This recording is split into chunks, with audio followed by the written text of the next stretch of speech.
Good evening, everyone.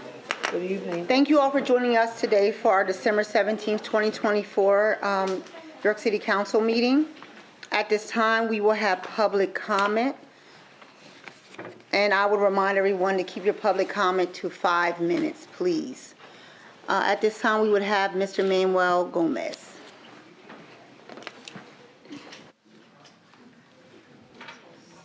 Manuel Gomez, always a pleasure to be here.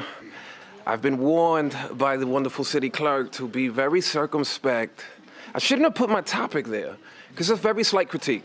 The last meeting we had here at council, of course, you guys know, for 20 years, I'm like the furniture there. If I'm not here, I'm watching. But when I was watching, I noticed we had a bit of a break in convention. We went almost into presentation. Not almost, we did. We went into presentation, and we had extensive commentary during the introduction of a bill, which we know is not customary. And that's all that I would like to raise to say that it makes it a little bit more difficult for us to participate once we do know the protocol of council. I love what was done. I agree with the spirit of what was done. That's why I'm here. That's why I participate. But it makes it a little bit difficult, not only to follow along, but to give pertinent input when things become just a bit disjointed. We have those agendas for a reason. I love it when we stick to them. It's a privilege to be here. There's not enough hours in a day, and that's more so why I want to remind you, I like it best when we stick to protocol. That's it, Diana. I hope you give me some liberties. Be able to say that. Thank you. Fine, but I won't. Do we have anyone else here this evening for public comment for non-agenda items only? Mayor Helfrich?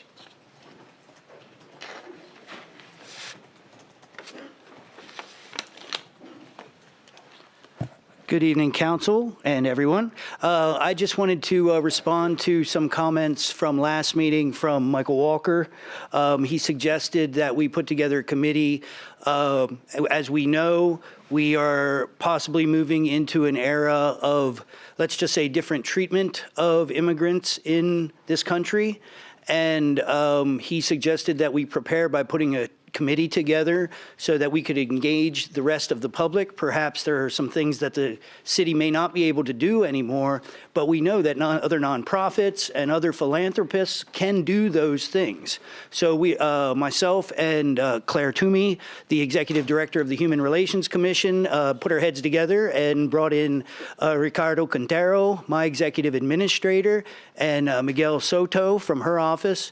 And so we formed the core of a committee that is going to look out for the concerns and the changing landscape that we're going to see to make sure that we can get as many resources to individuals, no matter what their immigration status is, and do our best to watch the things that are coming and adapt as we can. So I wanted to thank you, Mr. Walker.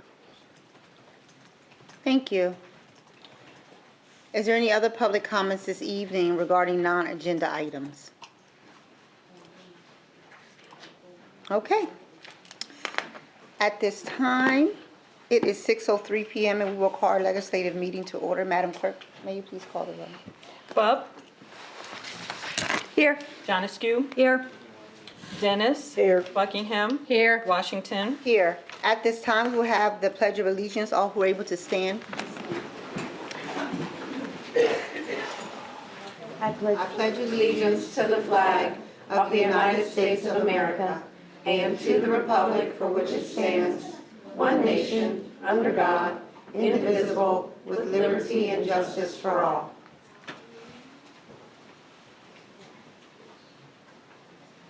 You may be seated.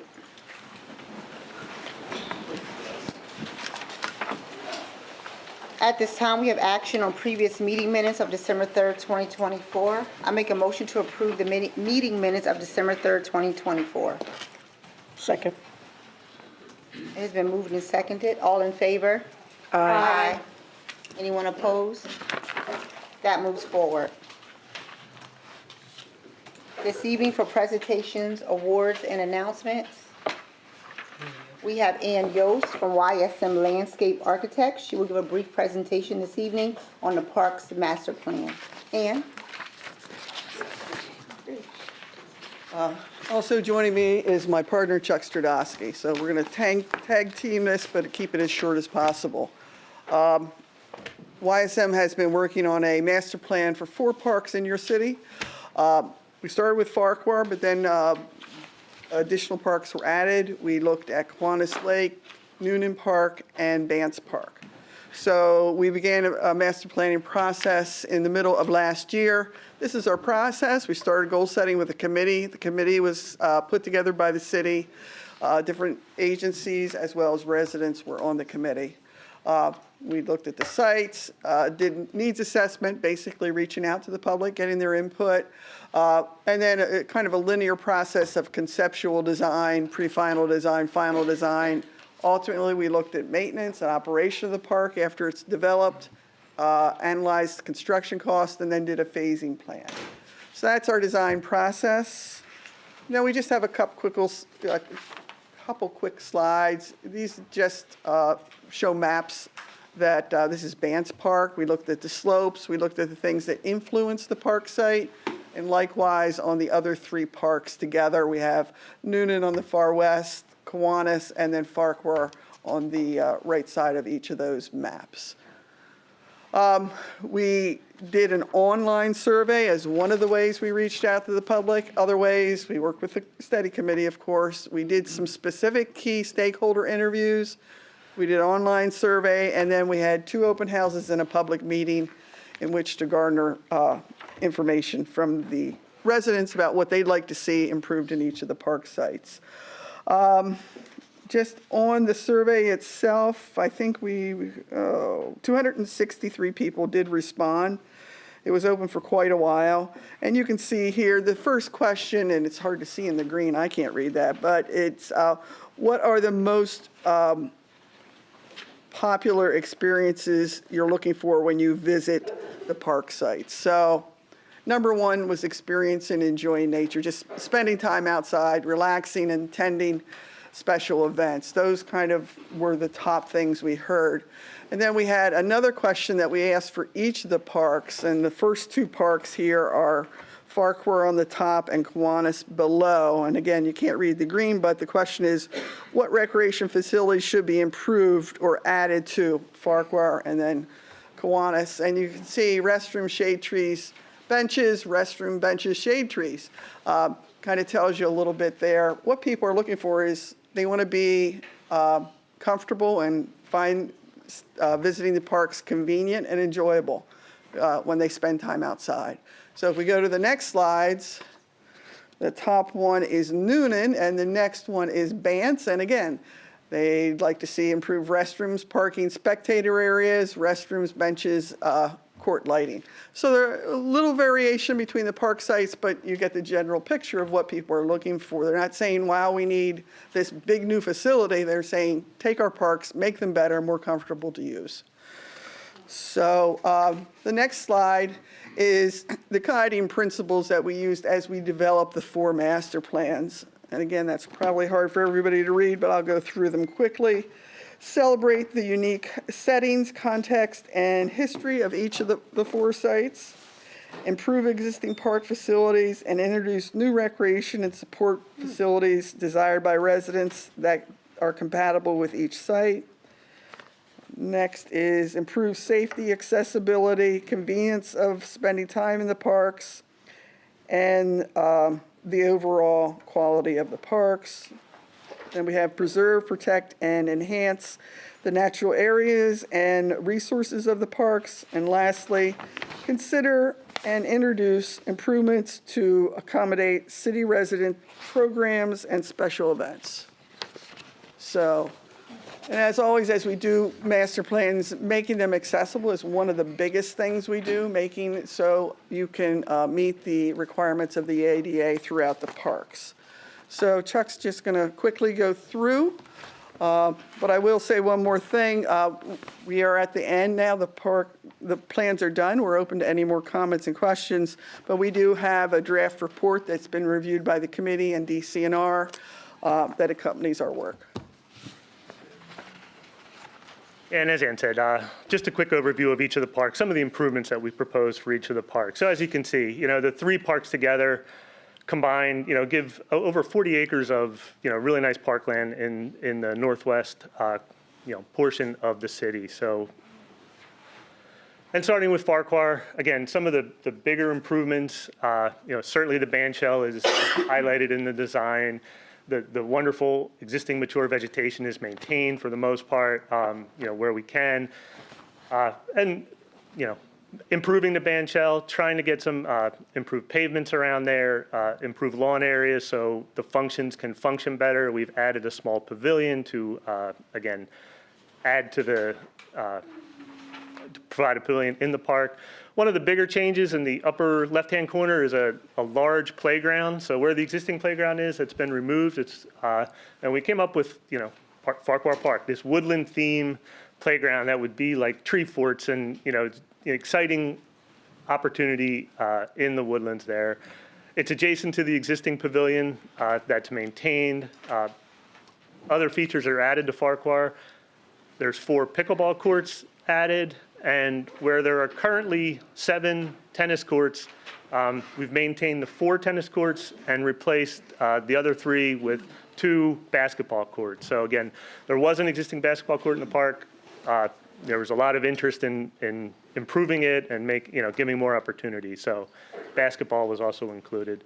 And there's little dots around the edges. Again, trails throughout the park are maintained, added where we could, but the perimeter trail also has opportunity for fitness equipment along there to, again, enhance that activity in the park. Kiwanis Lake, again, modest improvements. The existing stage area is improved with accessible walks and some trails to get to it. The Liberty Garden, of course, is maintained. The lake area itself, one of the things that came out was the idea of paving the trail around the lake where the stone dust, that aggregate trail exists. Give a firm, stable surface for that. And the bridges, the existing bridge that crosses the stream at the entry is not accessible.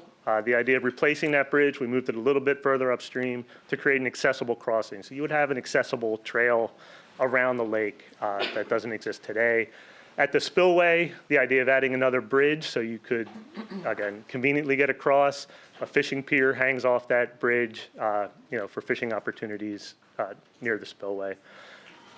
And then the area up against Parkway Boulevard, that's been enhanced. We know there's habitat there, and just the idea of Parkway Boulevard, the road noise, we've added some, just a lot of native landscaping to buffer the park and the lake from the roadway, and just enhance the habitat in that area, make it a real natural area and nice setting.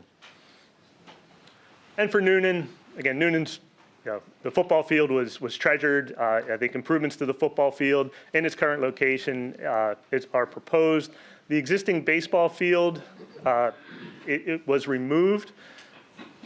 We've added the small blue box is a restroom concession building, much needed again for the football field, and a small playground was added. We've taken out or suggest removing the stream wall that kind of is now along the baseline of the baseball field, and provide convenient access down to that portion of the creek. Kind of again open the door to the creek, remove the barrier that's there, and then again much needed parking. None of the parks really had any parking within any of the 3 parks.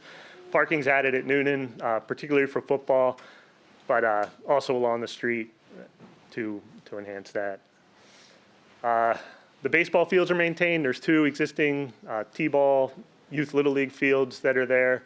And then in the lower left-hand portion, on the opposite side of the creek, we've added a small dog park. Again, think it would be something of interest for the residents to provide open space for off-leash dog exercise.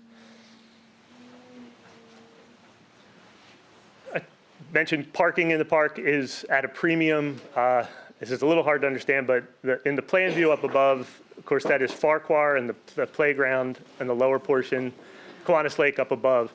Along Madison Avenue, we've looked to create kind of a boulevard where we can provide on-street parking opportunities along the edges, provide a central median that might be a landscape barrier or help manage stormwater, but something in the middle to break up the pavement, allow safe crossing between the parks. That was one of the things that was really important in the planning was to, there's 3 parks are so close, but we want to make safe connections. So there are crosswalks at convenient locations for people that go from Farquhar across the street. So again, parking, the boulevard will help slow traffic and calm traffic and get people across.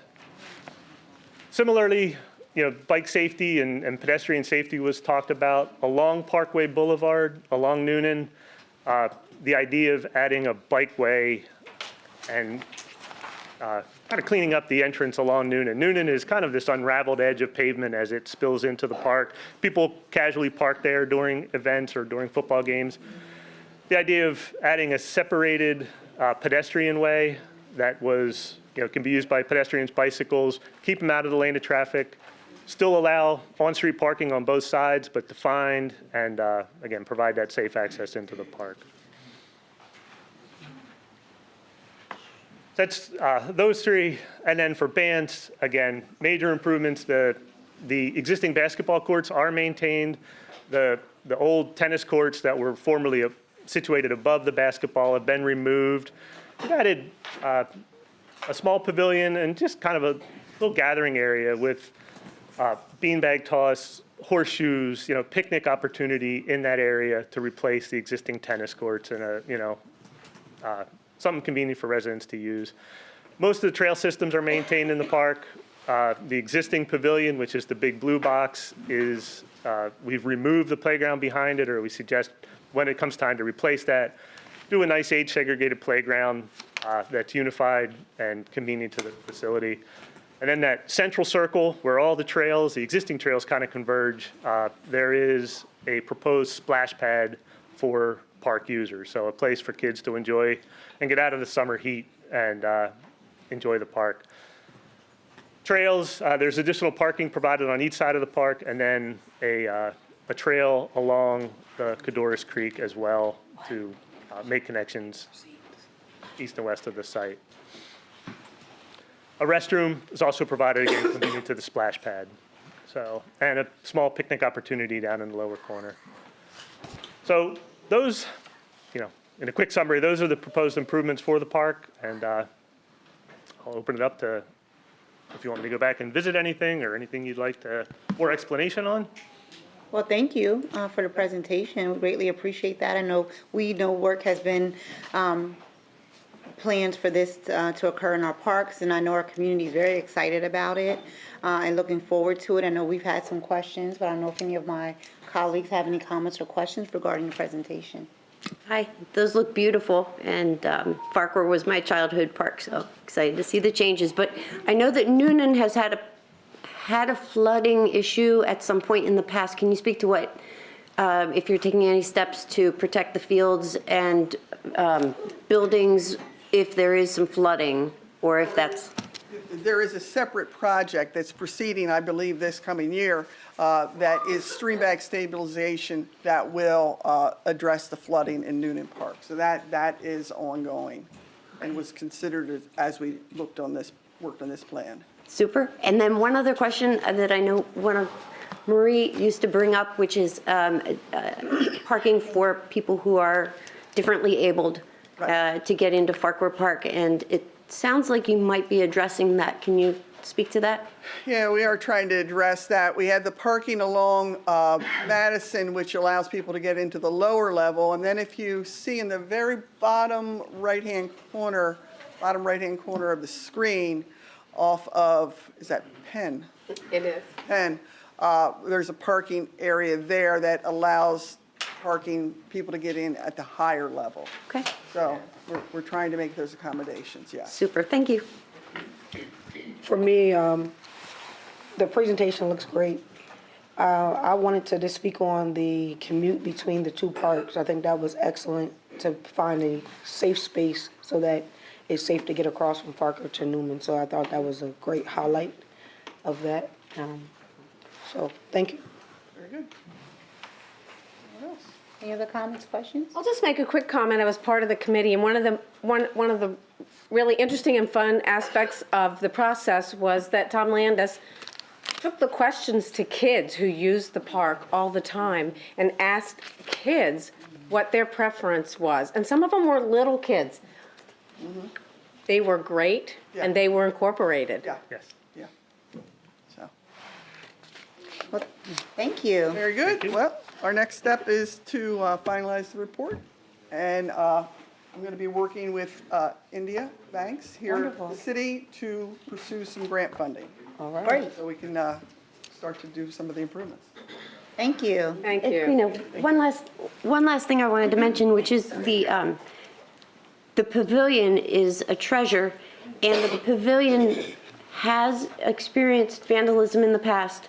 People should know there is a camera in there that, to try to deter or at least catch people when there is vandalism. So I'm sure you're thinking about what can be done to prevent any future vandalism, but I know it's important to the neighbors that be addressed, so just wanted And to it was addressed. share that. Specifically, there is actually fencing around it now. And the fencing encompasses space that you could set up a special event, say a wedding, and then open the fence and use it. So we did try to make an accommodation. Thank you, Councilwoman Buck. At this time, as far as our scheduled meetings, our next legislative meeting for council will be held Tuesday, January 7th, 2025 at 6 p.m. here in council chambers. All agenda items are due by 12 noon on December 31st. Our council committee meeting will be scheduled for Wednesday, January 29th, 2025, 6 p.m. here in council chambers, and all agenda items for our committee meeting are due by 12 noon on January 22nd. Okay, we will move along to our legislative agenda. Up first, we have Resolution 110. So introduced. Resolution number 110, introduced by Betsy Buckingham, a resolution accepting the recommendations of HARB and approving certificates of appropriateness for work to be filed in the applications for 369 through 371 East Market Street, 234 West Clark Street, that should be West Clark Avenue, and 39 North Duke Street, as well as 59 through 61 East Philadelphia Street. Move for a vote. Move to approve. Move.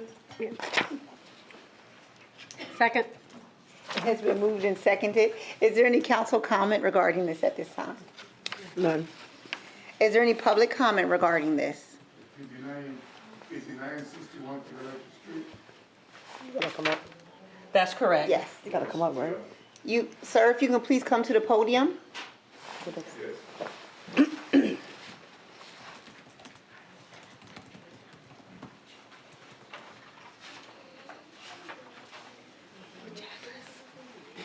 The last one.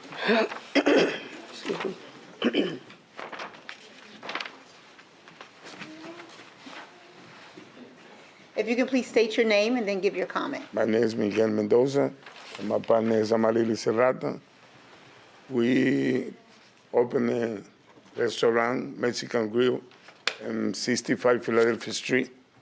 And we got like a 75% the job be done, and the city is stopping us because we want to put something on the side to Duke Street, and we come to the historic history, and Wednesday, everything be approved. And I come Monday to Nancy and asking what the next step, and she said to me, the next step is come to you, but you can continue the approval, but they give me the permission to finish the job. Thank you. You're welcome. Is there any other public comment regarding this piece of legislation? Madam Clerk, please call the roll. Love, Yes? John Askew, Yes. Dennis, Yes. Buckingham, Yes. Washington. Yes, and that moves forward. You're welcome. Up next, we have Resolution number 111. So introduced.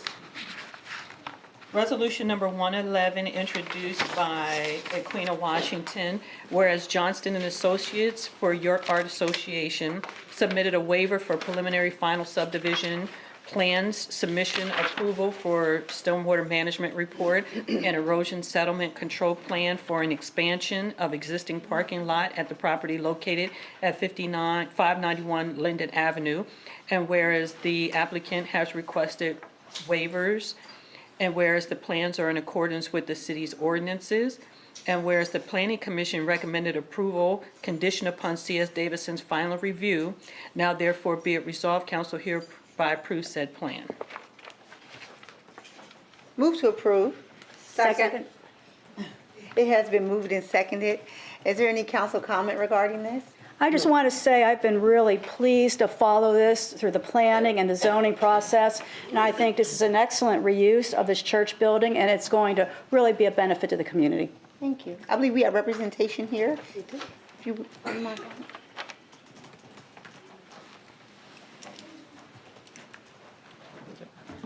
Hello, everyone. Thank you. I am Roth Prep, and I'm the executive director of the York Art Association. I'm sorry, say your name again? Roth Prep, P-R-E-A-P. It's a little deceiving. And who are you with? I'm sorry, Roth. The York Art Association. Okay. Yes, so we are very pleased to move into this new space for us. The Little Green Church located on Linden Avenue has been there for over 100 years, as well as ourselves as an organization. Next year, we are celebrating 120 years of serving the community. We currently have over 350 members, and 76% of them are from York County. So we're really excited for the ways that we can serve the community moving forward, and having more of an expansion around having classrooms for more children's programs and for families alike, as well as having multiple gallery spaces to showcase the community's work. So we're really excited for this next project and the next iteration of the York Art Association. And thank you very much for approving. you're welcome. Thank you. Rolf, about how much time until the project is completed? Yes, so we are planning to hopefully be into that space by end of 2025. Okay. And looking to at least, start operating probably in that next month afterward. All right. I didn't hear when you said it. I'm sorry. End of 2025.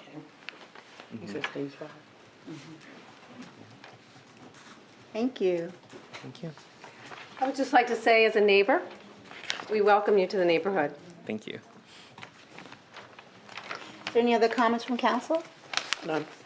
Any comments from the public regarding this? Madam Clerk, please call the vote. Bub, Yes? John Askew, Yes. Dennis, Yes. Buckingham, Yes. Washington.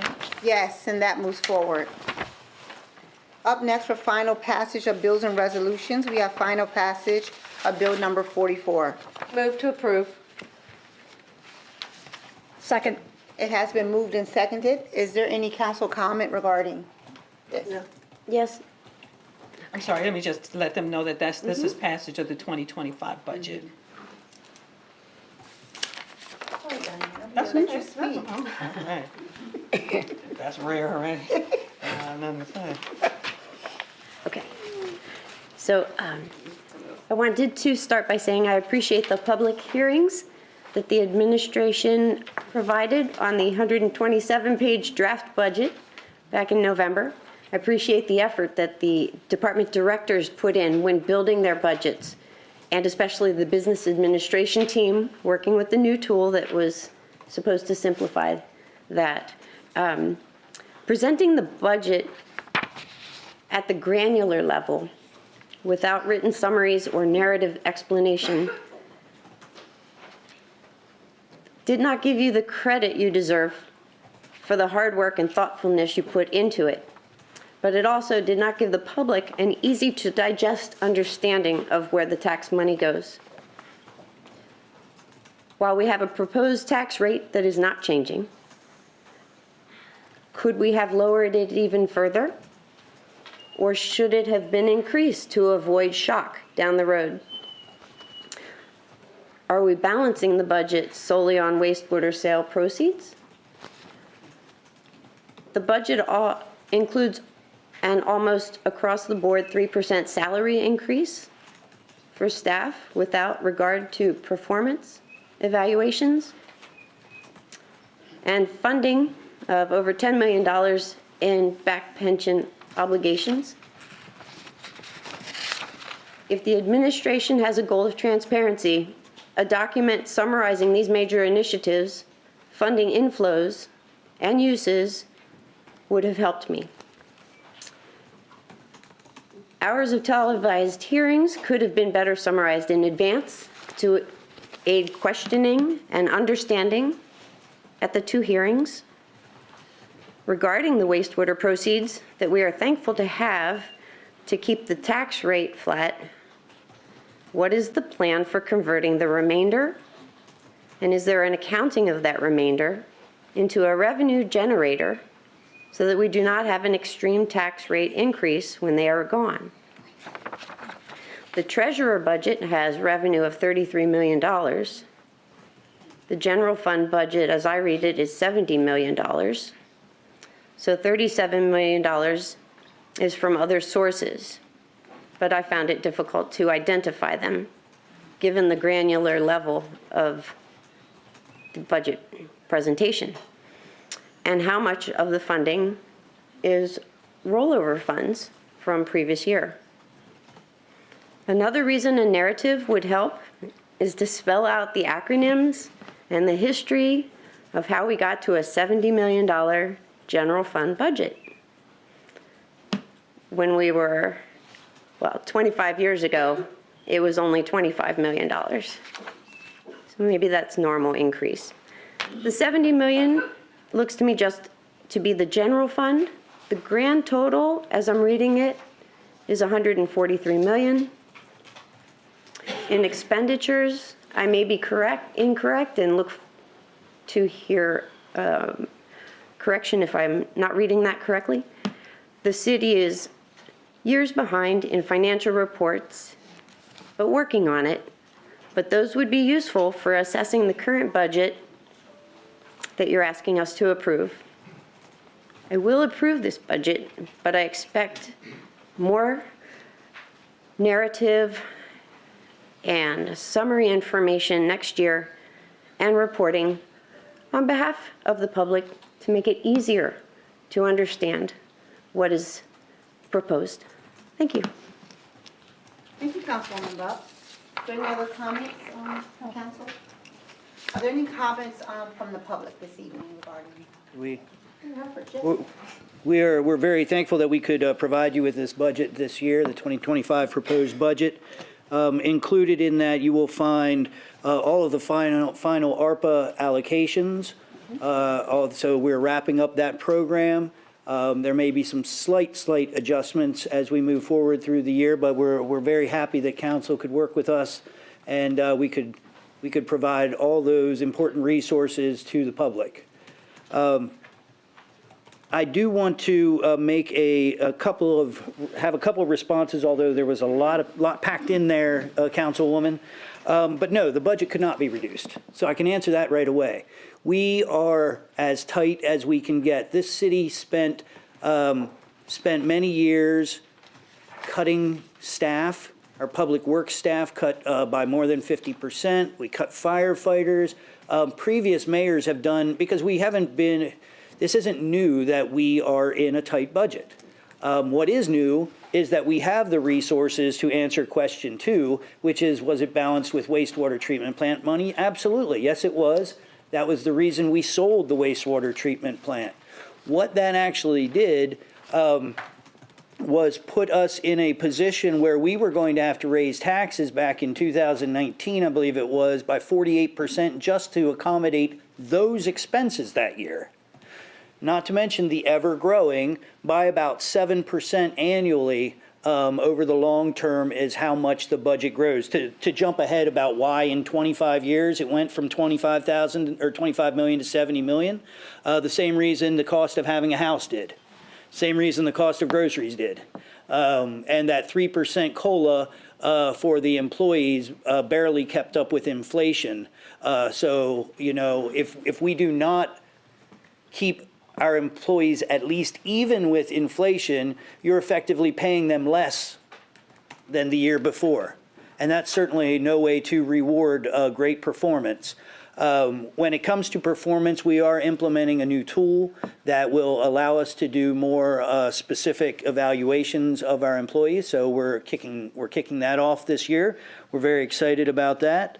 And we didn't pay any past pension obligations. Those are our current pension obligations. Yes, the encumbrances may have occurred in the past, but they are our current payments. So your language there isn't quite correct. These are our payments. The minimum municipal obligation that we were required by a lawsuit from 2005 to actually be paying to make sure that we keep up and have a substantial amount in there. And I have remainder down here, and I don't know what. I tried to jot down answers as fast as I could. Remainder of the wastewater treatment plant. Remainder of the funds. wastewater treatment plant funds the council voted to put them into a CRIM account where they are accruing approximately 4%.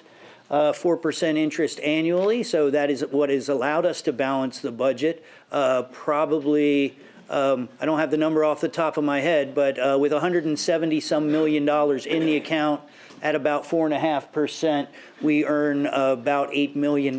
So again, and that's in the budget. The first time in decades that the city has actually been able to make money off of money.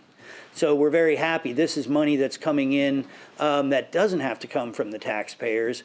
And finally, you know, the overall, and it was funny because I was on a call at 4 o'clock with three other third-class city mayors today, and we commented on when Harrisburg is actually going to change the taxation system. So what we have done by selling that asset was put us in position to be financially stronger than many of the other municipalities in the Commonwealth of Pennsylvania, which prior to the sale of the wastewater treatment plant, we were not. We were in very bad fiscal position, and but now our goal is that if these legislators that will not act based on the needs of third-class cities, hopefully as boroughs and townships begin to suffer because of their infrastructure costs and the other things that are causing us to see increased costs, we are hoping that eventually enough of them will come around that they switch over the taxation system and do not expect the areas where people come to because maybe they don't have the money to live in a higher cost neighborhood or a higher cost house, or maybe they're in need of services. All the reasons why people come to cities is because we're like the Statue of Liberty. Give us your tired, give us your poor. Everybody comes here because this is where the services are. This is where the lower rents are, believe it or not. I know rents are going up, but this is where the lower rents are compared to other places. So people come here, yet the state system continues to tax those people to support a city that supports the whole county and beyond. So we know that taxation needs to shift more towards income and sales tax and get away from property taxes because it is not righteous to take away a house from an 80-year-old person who has worked all their life, but that's the system we have right now. And so we need to make sure that those in Harrisburg understand that. What we have done with this budget is maintained the lowest budget we could. Yes, there are some improvements for our community in this budget. There are, and we deserve them. But there's nothing extravagant, and there is nothing, I think, that can be questioned in this budget, and we're proud to provide it for you. Thank you, Mayor Helfrich. Is there any other public comment? Madam Clerk, please call the vote. Oh, yeah, well, with the slow arm.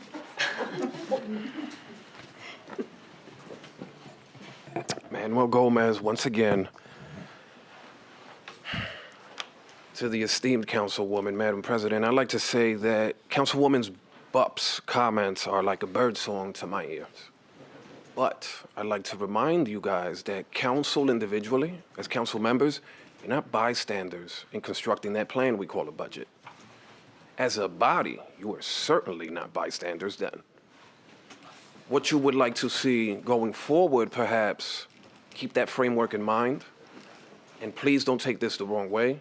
But initially, my comment on the budgetary process this time, as somebody that has sat here jokingly I say in the trenches, because these budget hearings would go 4 or 5 hours long sometimes more. Anybody that goes back that far, this is one of the simplest, most easy to follow budgets we've had in quite some time. I appreciate the narratives, I really do, but I like them more to be towards the side. They can be the framework for what it is we're really getting to, because the budget hearings, they're lengthy as is. We've had those narrative-driven budget hearings.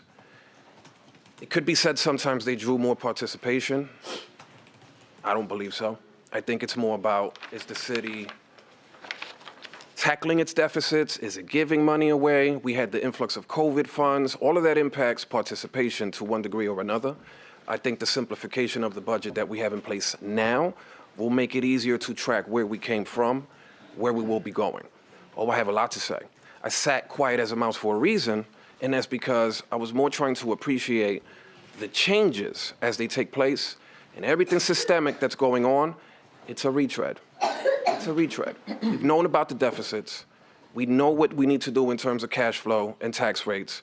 We already know. I really, really appreciate your comments. It's not to say that the mayor's wrong. You're certainly not wrong. I really like your point of view and your focus going forward. I would like to see more of that manifest. Thank you. Is there any other comments from our public? Madam Clerk, please call the vote.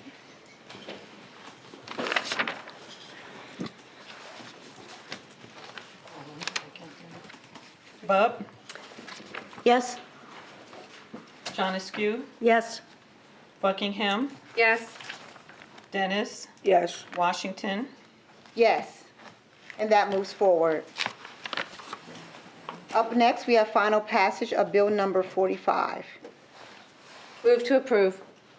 Second.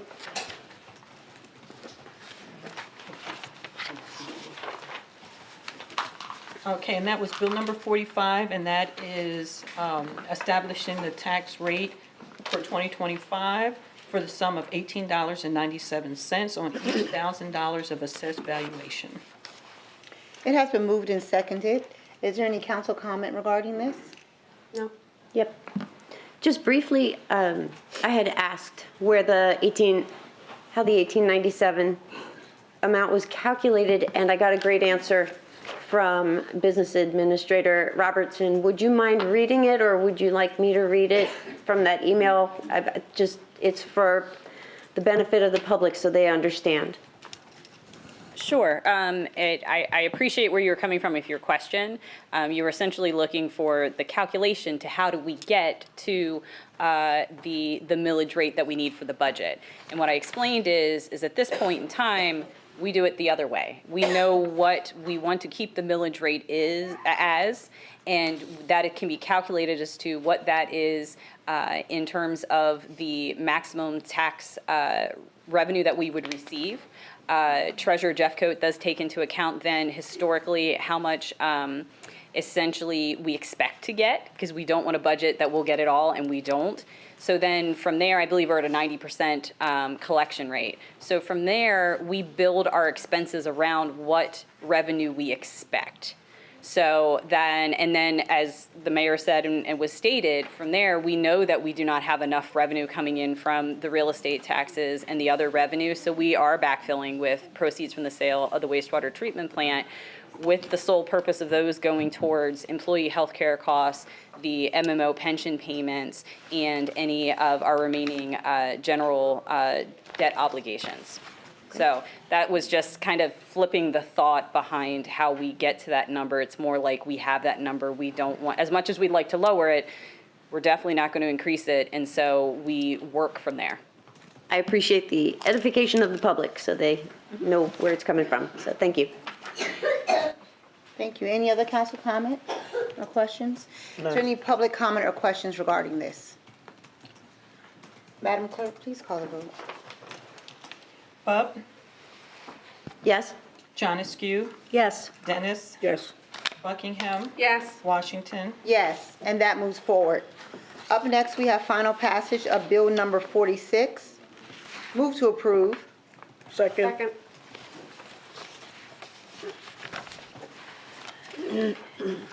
And that's Bill number 46, amending Article 136, Small and Disadvantaged Business Enterprise Program of the codified ordinances to change the title to the Smallwood Act and a whole bunch of other stuff.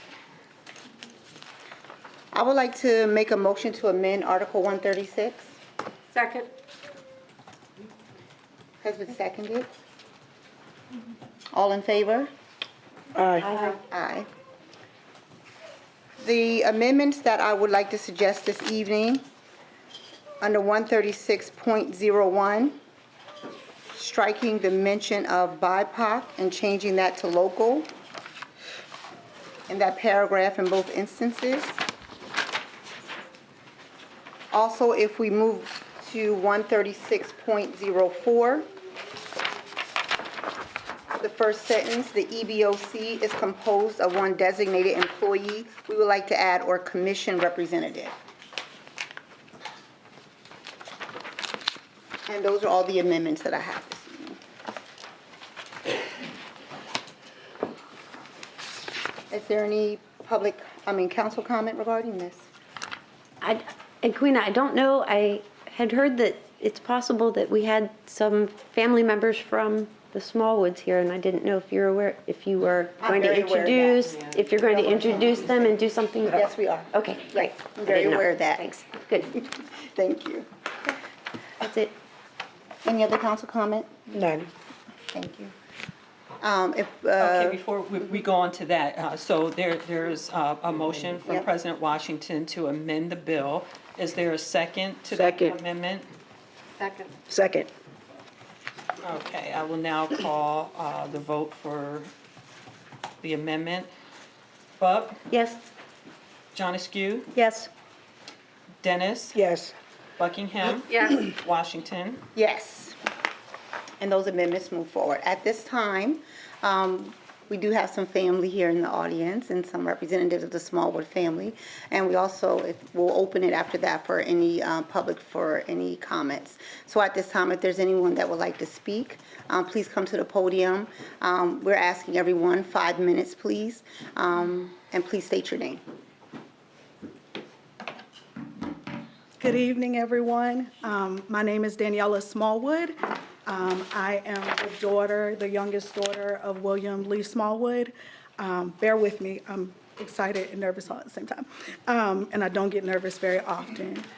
But today, I just want to start by saying thank you to the councilwomen that are here today, the mayor's office, and all of those who have been a part of updating this act and getting it to a place where it works for where we are today.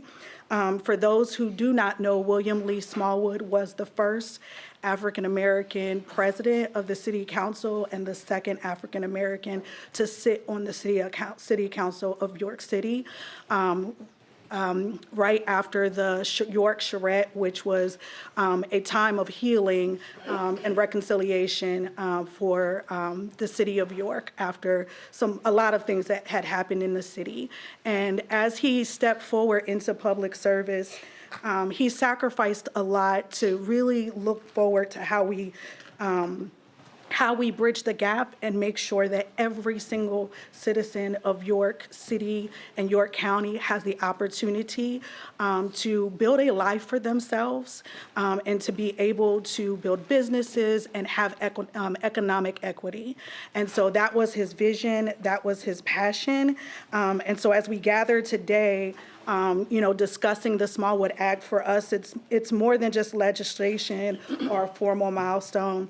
It is celebrating the vision and the foundation of values and commitment to lifting up our community, And so his vision was clear, and it was to create pathways for opportunity, equality, and prosperity for all people. And regardless of what they came from, what their background is, and what barriers stood in their way. And the Smallwood Act really begins to start that door to make sure that those who may be disenfranchised, those who may not have the same privileges, are afforded opportunities to stand in and walk in that. And so like we said, it's not just a legislation for us, but it is a statement that says progress is possible when vision meets action. So I want to say thank you for the action that we've been able to see, and I look forward to what this really can how it can impact our community. And so moving forward, this is just not a marker of accomplishments or his accomplishments, but it is a call as a community for action of all of us. And I encourage every citizen of York County to really think about how I step forward and I make this a better community to live in, to work in, and do business in. So on behalf of the Smallwood family, we just want to say thank you, and we appreciate the opportunity today. Thank you. Thank you. Is there any other comment from the family? Is there any comments from the public? Madam President, if I may. Oh, we had a public comment. Okay. Generally. His hand was slow. Manuel Gomez, again. I would like to say that you should be very, very proud. Mr. Smallwood's legacy is one that, for me, is profound because when I first moved here, I learned a lot from Mr. Smallwood. His poise, his depth of knowledge, and his way to be the bridge connecting history to what was happening at council and making relevant for that time and the future.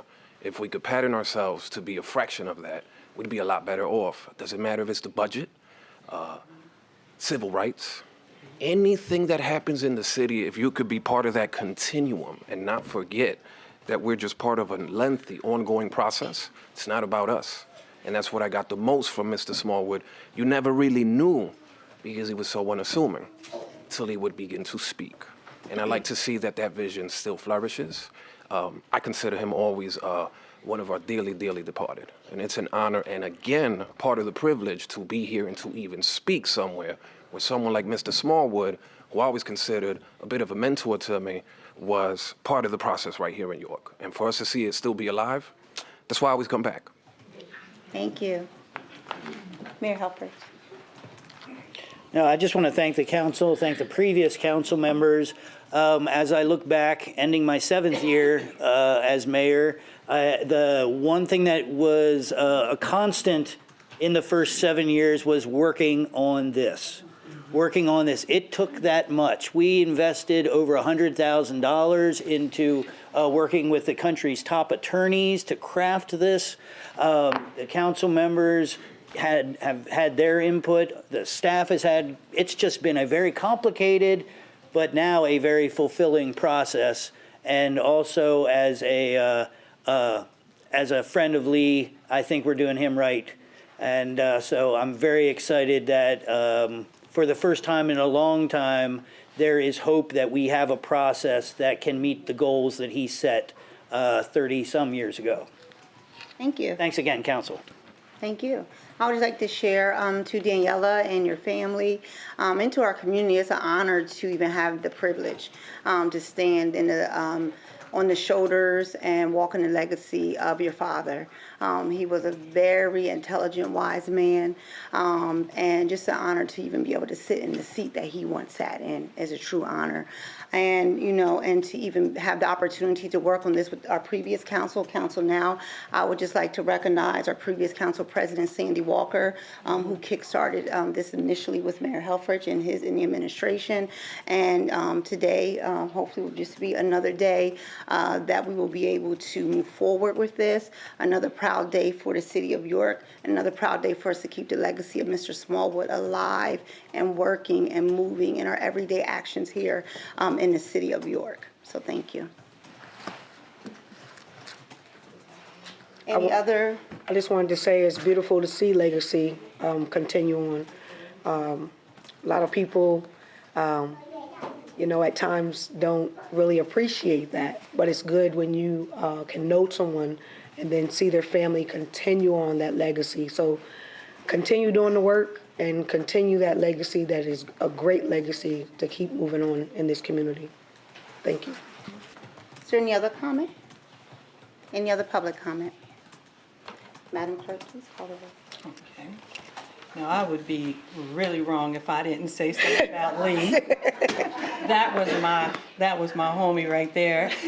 I love Lee. I see members of his family here. He was one of the original members of council that hired me 27 years ago. I came in here and I was in a Hills dress. There were, I don't know if you all remember, old enough to remember Hills, but there were other people here that had briefcases and I just felt so intimidated. But I remember focusing on him and Ray Crenshaw. He's another trailblazer for the city. He was also one of the ones that helped hire me, who appointed me to this position. Lee also put me through paralegal school. And he helped me become a notary, and those are two things that I hold to this day, 27 years later. He taught me so much, and he was so much of an inspiration. I feel myself getting flushed because I get really emotional talking about him, and I just thank him for everything that he stood for, the person that he was, and how he mentored so many of us. And he's sadly missed, but I'm so glad that we can honor him. Thank you, Diana. I feel myself flushed. She made everybody old. Whenever you're ready. Oh, you're waiting for me, okay. Okay, Bub, Yes. John Askew, Yes. Dennis, Yes. Buckingham, Yes. Washington. Yes, and that moves forward. Yes.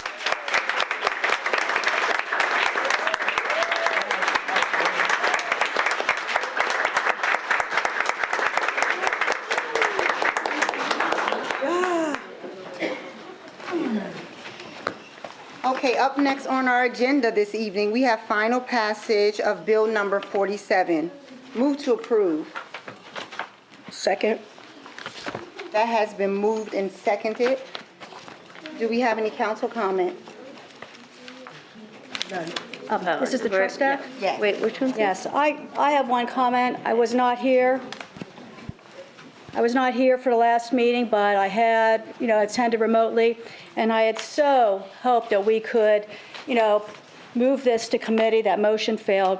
I want everyone to understand, I agree completely with the principle that our immigrant community should feel safe. My grandparents were immigrants to this country, and I grew up understanding, the struggles they had in the mining towns in Western Pennsylvania. I believe that the City of York has lived this principle since 2017 with an executive order that remains in place. York is a welcoming city and will remain so. My position is not so much a no as it is a not yet.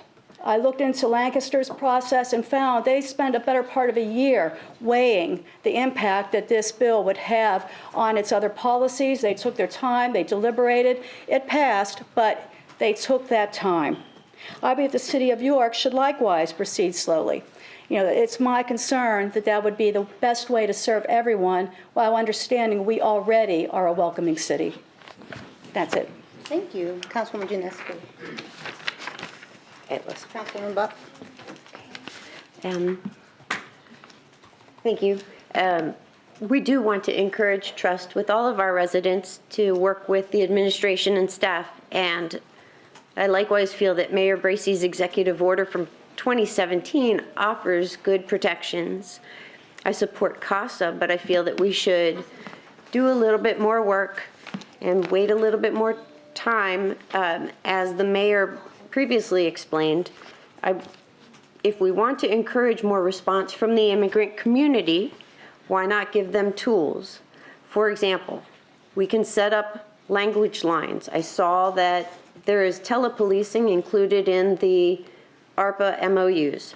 So more telepolicing that can be anonymous, that can be language specific, and advertise those if the goal is, as stated in the current draft, to encourage more participation and input. And if we want to offer resources, there is the 211 phone number, which does have a Spanish language option. And perhaps that can be expanded to other significant language populations. One of the other points I have is how often, I don't have this answer, how often are city employees asking about the immigration status of a person presently to know whether this is even an issue that needs a law right now? the ordinance allows an ask in an investigation, federal, state, et cetera, legal investigation. So talking with one resident, he said, well, what is the penalty if an employee breaks the ordinance and does ask for immigration status against what is written in this ordinance? And I didn't see that we have a penalty section in here. So this may put employees at risk if they're breaking this ordinance, or they don't know what risk it would be bringing them. If there's no penalty to it, then is this fully fleshed out? Another point was the mayor worries about a $2 million impact potentially if we vote this in, that there's a risk that we would lose our federal HUD funding. And I like to look at all the possibilities, and I don't know if our ARPA federal funds would also be at risk. That's $21 million this year. And could that be clawed back by the new administration? So we would like to know whether that's a risk. Another potential impact that I wonder about is our tax base of manufacturers who have federal contracts, such as Precision Custom Components, which President-elect Trump visited this campaign season. They are not the only business with federal contracts that we might put at risk with this ordinance, and I think we should try to clarify those risks before we move this through. And lastly, as we saw with Texas and Florida busing immigrants to New York City and overwhelming their social services, I am mindful that this ordinance could be construed by those border states to believe that we, York City, could handle a fast influx of new arrivals, given the number of homeless and housing unstable residents that the city and the great nonprofits are struggling to care for now, and the current well, I just worry about a large influx that might be, that we would struggle to handle. Thank you. Thank you, Councilwoman Bub. Is there any other public comment? Council comment, excuse me. I believe we have a public comment this evening. We do have CASA here, representation from CASA. If you would like to speak. Thank you. Council President Washington, Vice President Buckingham, and members of the council. My name is Kim Propiak. I am CASA's Chief Strategy Officer, and I have led campaigns to pass dozens of protections like those represented by Bill 47. And if you passed it, it would be joining hundreds and hundreds of provisions like this across the country. Just to underscore that, I doubt that York will have a big target on its back. I'm here largely to address any legal questions that you may have. But first, adopting this legislation is good policy. Trust Act policies have been adopted, as I said, in hundreds of jurisdictions across the country, and very recently by your neighbor in the city of Lancaster. We have been working with officials in the city of York for years to also see a similar adoption here in York. So this is not a quick process from the perspective of our organization or the many immigrants who are here today who are seeking this protection. State police adopted trust policy during the Wolf administration, and since that time, immigrant motorists can drive with confidence on the highways of the Commonwealth. The benefits of codifying trust policies are huge. Residents feel more comfortable participating actively in their children's schooling. You'll hear a case about a father walking home from school with his children who was stopped and turned over to ICE by York City Police. They are more likely to engage in their neighborhood associations and city activities, which we understand are important to you, and are also ready to provide evidence as victims and witnesses of crimes. Indeed, I've submitted written testimony, and there's research linked to my written testimony underscoring that jurisdictions with these laws experience lower crime rates and stronger economies. I won't describe what happens when trust policies are not in place, because unfortunately you'll hear from CASA members today about cases from right here in York, all of which have happened since the adoption of the executive order in 2017. In my written testimony, you will find a legal memo setting out specifically the court decisions undergirding the position that the federal government cannot remove funding from localities that refuse to advance the federal responsibility of civil immigration enforcement, including a strong decision from right here in the Third Federal Circuit. I understand that you have heard that is a concern, but it is simply wrong on the law. Indeed, the reverse is true. The city actually carries financial risk from detaining or arresting people based on their actual or perceived immigration status, or even a pretext of a crime when it is doing so with the intent to hold somebody because of their immigration status. Doing so is illegal according to the Supreme Court, and localities are liable for doing so according to the court case of Santos v. Frederick case, a case in which we represented Roxana Santos across years of litigation when she was arrested in Frederick County for eating a sandwich outside of her place of work. In closing, I want to emphasize that nothing in Bill 47 impacts the capacity of local authorities to work with federal officials to investigate crimes. And frankly, if the federal authorities want to obtain information about a resident of the city of York, they can go through the very same process that you demand of your local police, which is that they present probable cause to a judge and get a warrant. Bill 47 will simply apply the same rules that we expect your local law enforcement officers to follow. Reading the whereas clauses in the bill, it is clear that you believe that all residents deserve fundamental dignity, and the city strives for a culture in which all residents are respected. As you know very well, immigrants form a critical part of the city's population, historically and currently, and have bought homes, opened businesses, and supported the economy and the community. Immigrants are neighbors, co-workers, friends from church, and parents at schools. What impacts immigrants impacts all city residents. And your adoption of Bill 47 will provide teeth to the city that you are trying to create. We have a group of members that are also prepared to come up and speak, and I think the clerk has the name. Do you want to call them, or should we? You can just have them come up. And we remind everyone, 5 minutes, please. Thank you. Good afternoon, City Council, City of York. My name is Mauricio Tobon. I've been a citizen of the city for about 29, 30 years. Recently started a business here in downtown York. My kids were born here in York Hospital. I have 2 daughters that were born there. So you could say that I have a lot of invested in the city of York, just as everybody else.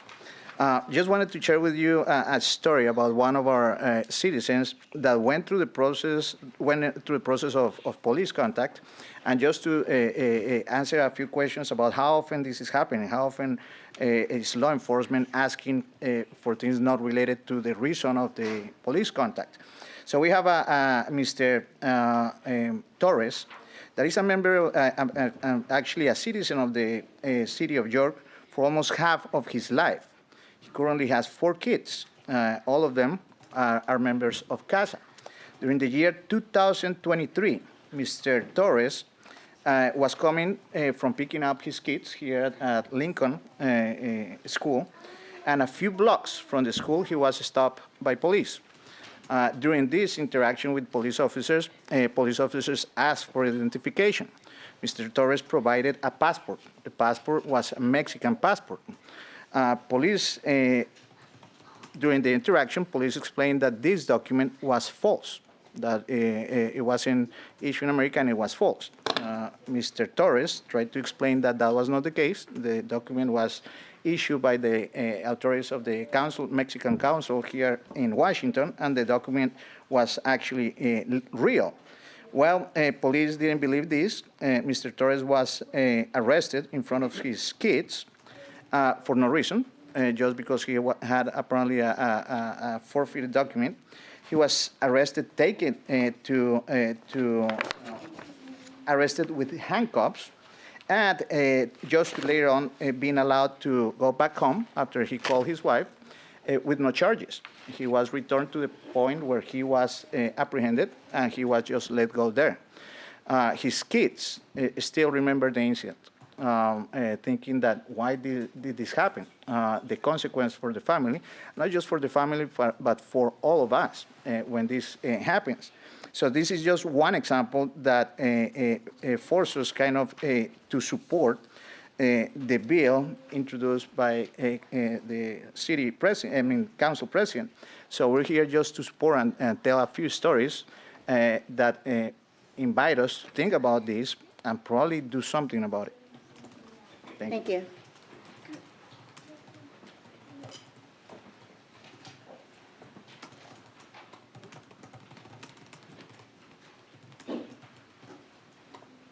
I need glasses now.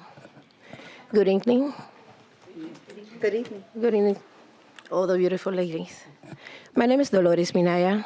I'm a resident of York City for many years, many 20-somethings. Many people know who I am. I've been working in the community in many, many areas. I'm here supporting VO 47. I understand York City, the mayor, the council, need to analyze and take the time to do what you have to do. I understand. And the community that is out there is scared for what is happening. It's hard for them to understand. So please consider what you're gonna do. Take your time, but do it meaningful. I'm here in representation of somebody that cannot be here tonight because is afraid to show who she and he is. This is the story, experience story of a member of CASA who was unable to be present tonight due to work. She is a small business owner who has lived in York for over 10 years and was a victim of a robbery inside her property. She was remodeling inside the house. He was remodeling her property. Inside the house was a new air conditioning unit, a water heater to be installed the same day. When the worker in charge of the project arrived to start his work, he noticed that the heater in the air conditioner system was not there. Then he reported to the owner that the tools in the air conditioner, the water heater, was not there. She then said, you need to report that to the police. We need to call the police and do a report. She did. She made a phone call. The police arrived, and she provided the information on what happens. So the police asked, who was the worker? And she said, he's not here right now. And he asked if he has a Social Security number. When she communicated the worker, she called him and communicated that he has to be present in order to do the report and bring his Social Security number. The worker, he got scared, and he decided not to continue with the report because he valued his freedom, he valued his family, and the job that he provided here in York. That is what he used to survive. So he preferred not to continue, lost all his tools, the water heater, and the air conditioner never appeared. Nobody know what happened. He wasn't able to do the report because he got afraid. I understand police officers, they need to request some questions. But if you, as a business owner, have what's the number? A ITIN, that is enough for you to provide and prove that you are legally doing a work in running a company in your area. So with this story, it's many like that. We have so many people scared to show up, to go to the movie theater, even to go to Walmart, or to take a public transportation when they not even drive. How I know that? I know people that pay $30, $20 only to go to Walmart. $30 back and forth almost every single day because they're afraid to take a public transportation. With this, it's in your hands, and you know what to do. Thank you. Thank you.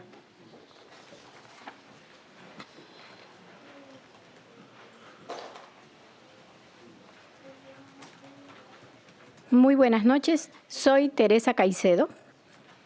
Soy residente de York y miembro de CASA. Yo apoyo el proyecto de ley 47. voy a leer un testimonio de otro miembro de casa quien no pudo estar presente. Muy buenas noches. Yo estoy traduciendo para ella. Mi nombre es Mirna González. Oh, good evening, everyone. It always happens. If it doesn't happen, that's not me. That's how I know. Good evening, everyone. My name is Mirna González, and I'm here to interpret for her. She's going to present the story in Spanish, and I'm going to translate in English. I'll try at least. And so far, she has introduced herself. Her name is Teresa. She's a York resident, and she supports the project, the 47, and she's going to read another member's testament, because that person is really afraid to be here, and so she's going to do the presentation. Adelante. Okay. Soy miembro de casa desde hace 7 años. Llegué desde México hace 20 años y desde que llegué he vivido en York. Me he establecido en esta ciudad con mucho esfuerzo y trabajo. Y así mi familia y yo hemos hecho una vida con dignidad y orgullosos de nuestros logros en este lugar. I've been member of CASA for 7 years, and I arrived from Mexico 20 years ago. And since I arrived, I have lived in York. I have established myself in this city with a lot of effort and work, and so my family, and I have made a life with dignity and proud of our achievements in this place. Ahora, como miembro de casa, voy a compartir una experiencia que mi familia y yo vivimos hace 6 años, lo cual me causó una inestabilidad, pues desde ese día nuestras vidas han cambiado. Todo pasó de un día a otro. Un día domingo, mi esposo y yo tuvimos que salir por una emergencia familiar, y cuando estábamos por cruzar la calle Queen y Princess, una patrulla lo detuvo. Preguntó por su licencia, y al decirle que no tenía una, le mostró un pasaporte como identificación. Now, as a member of CASA, I'm going to share an experience that my family and I had to live 6 years ago, which caused my instability, because since that day, our lives have changed. Everything happens one day to the next. One Sunday morning, my husband and I had to go out for a family emergency, and when we were about to cross Queen Street and Princess, a patrol car stopped him, asked him for his license, and when he told him he didn't know have a license, he showed up his passport as an identification.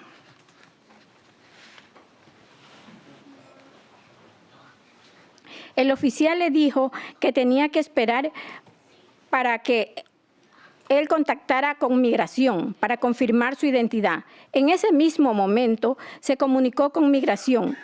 Nadie llegó en el momento, pero pasó el teléfono con un oficial y le dijo a mi esposo en español que no podía venir a entrevistarlo, pero que estaba citado para el día siguiente, el día lunes a las 9 a.m., y también preguntó si tenía familia y que tenía que presentarse con toda su familia.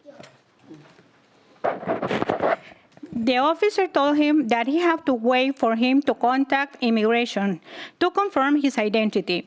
At that moment, he contacted immigration. No one came at the spot, but the police officer called ICE and talked on the phone for a little while, after which he handed the phone to my husband.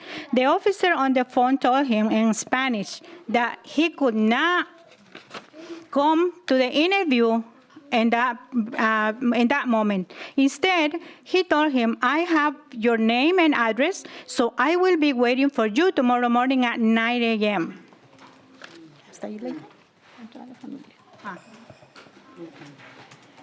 9 a.m., and also he asked him to bring all his family with him.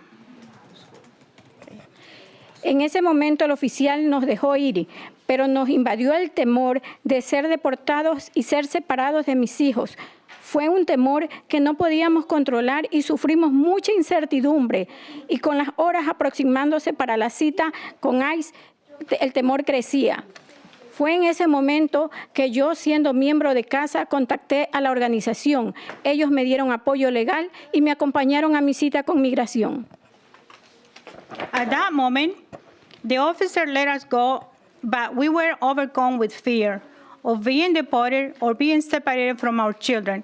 It was a fear that we could not control, and we suffered a lot of uncertainty.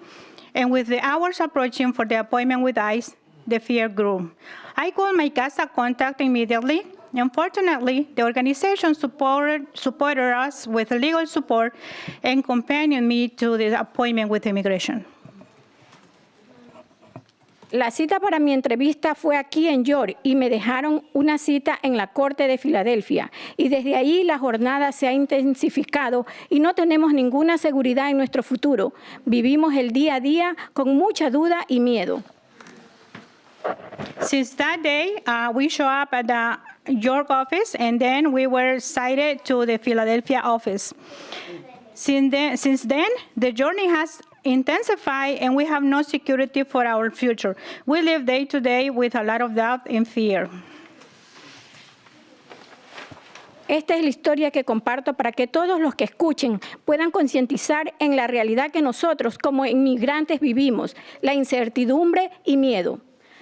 Por eso quiero pedir a ustedes, miembros del concilio, que nos apoyen pasando el acta de confianza para que ninguna otra familia viva este miedo, que se llenen de miedo e inseguridad mientras tratamos de ser ciudadanos buenos y que estamos haciendo un esfuerzo para ser parte en la economía de esta ciudad.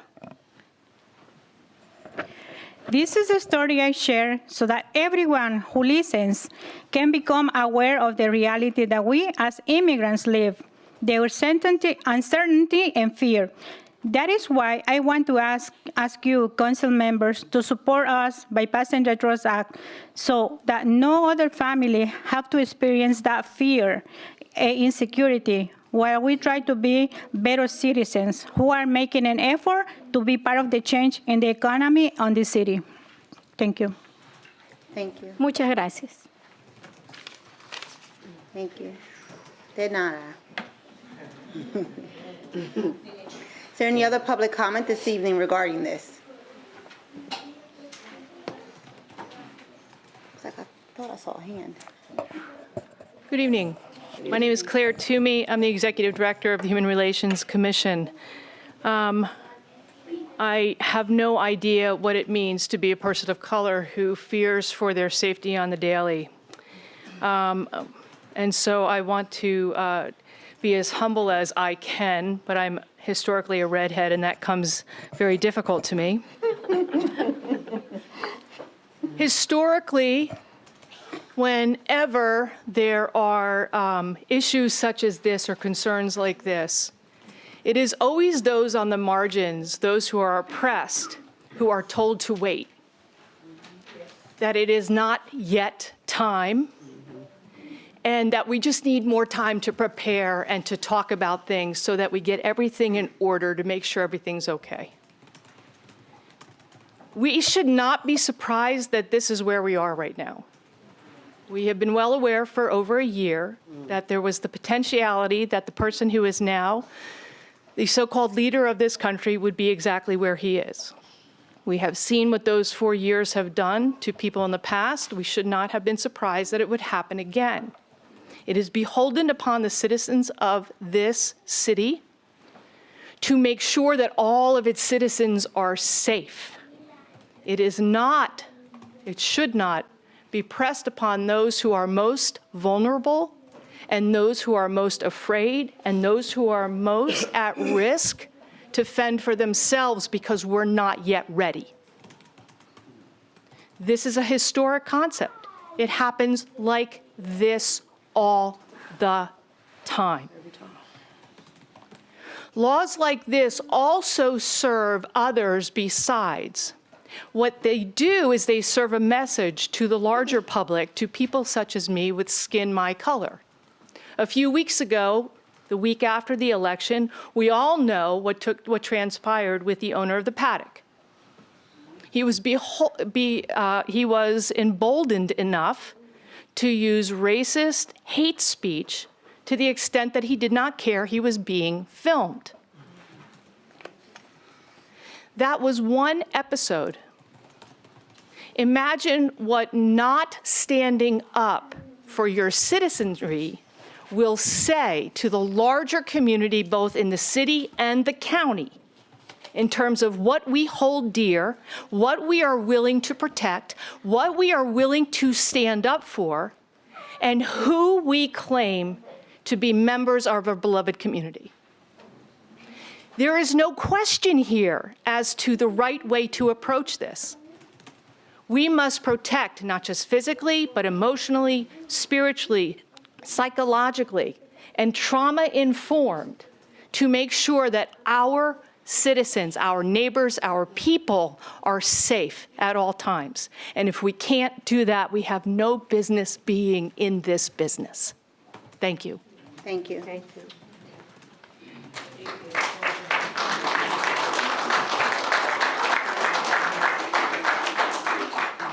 Yes, sir.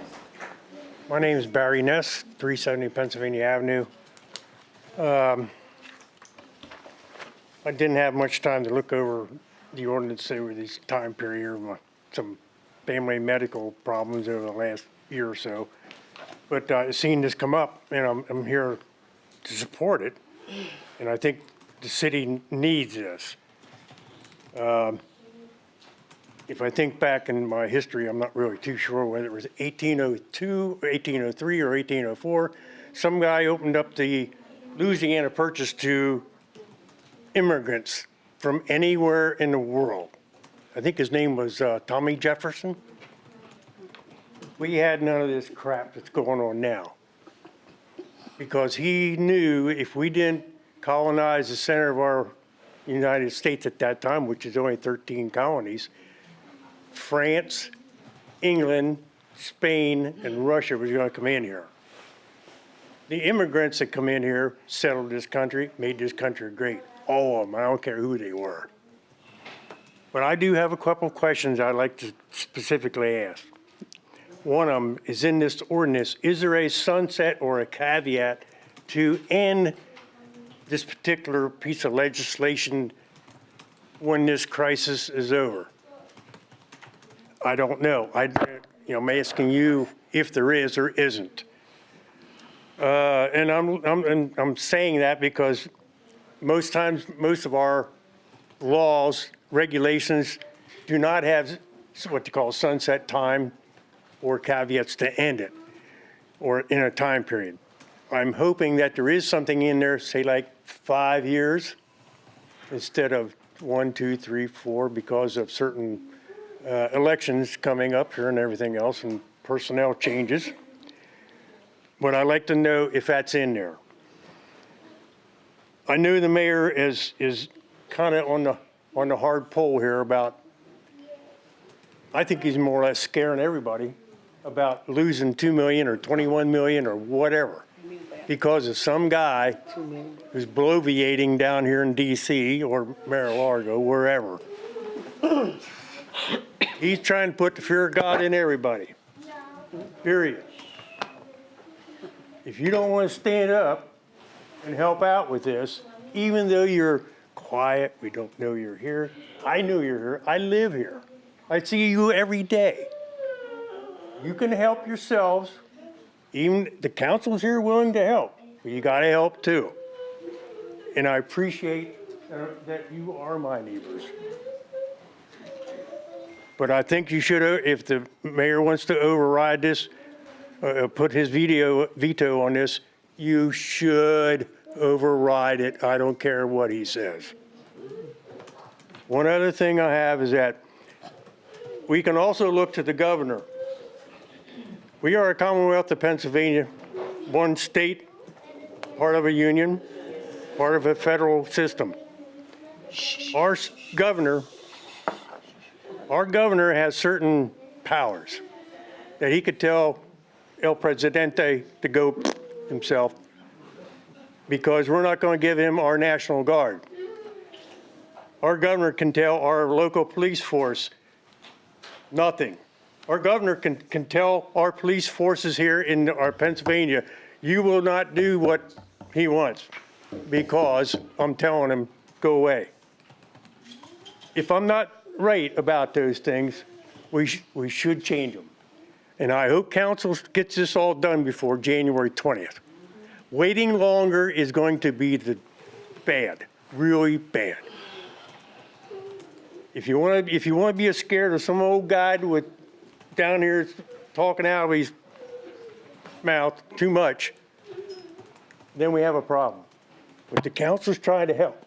And I think the council ought to be good, excuse me, be given the hand that they need to do it with. Thank you. Thank you. Is there any other public comment?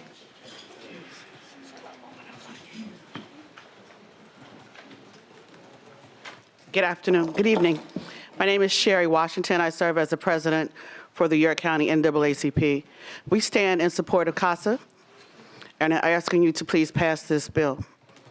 We stand and we fight for Black and brown people in York County. They need to feel safe. We need to make sure that they are safe, and it's not fair to walk around feeling fearful that your liberties are being taken away. We urge you to act quickly. If it's time you want to research what's the next step, please do so before January 20th. Thank you. Thank you. Thank you.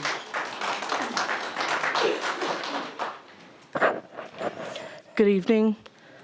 My name is Aymara Tavales. I work for the Human Relations Commission, and I want to address myself in both languages. Mi nombre es Aymara Tavales. Yo trabajo para la Comisión de Relaciones Humanas de la Ciudad de York. Soy puertorriqueña. I'm Puerto Rican. Nací ciudadana de los Estados Unidos. I was born as a citizen of the United States. Eso no lo dice mi físico.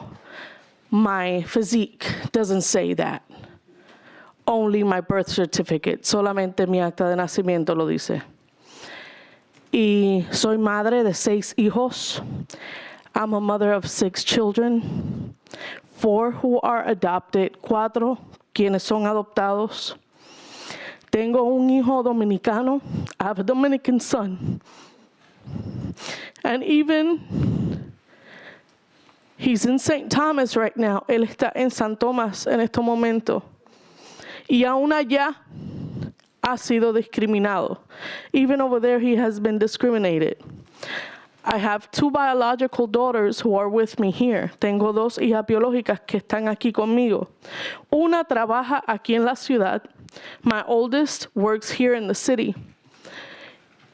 Y vuelvo y digo, and I repeat, I am a United States citizen.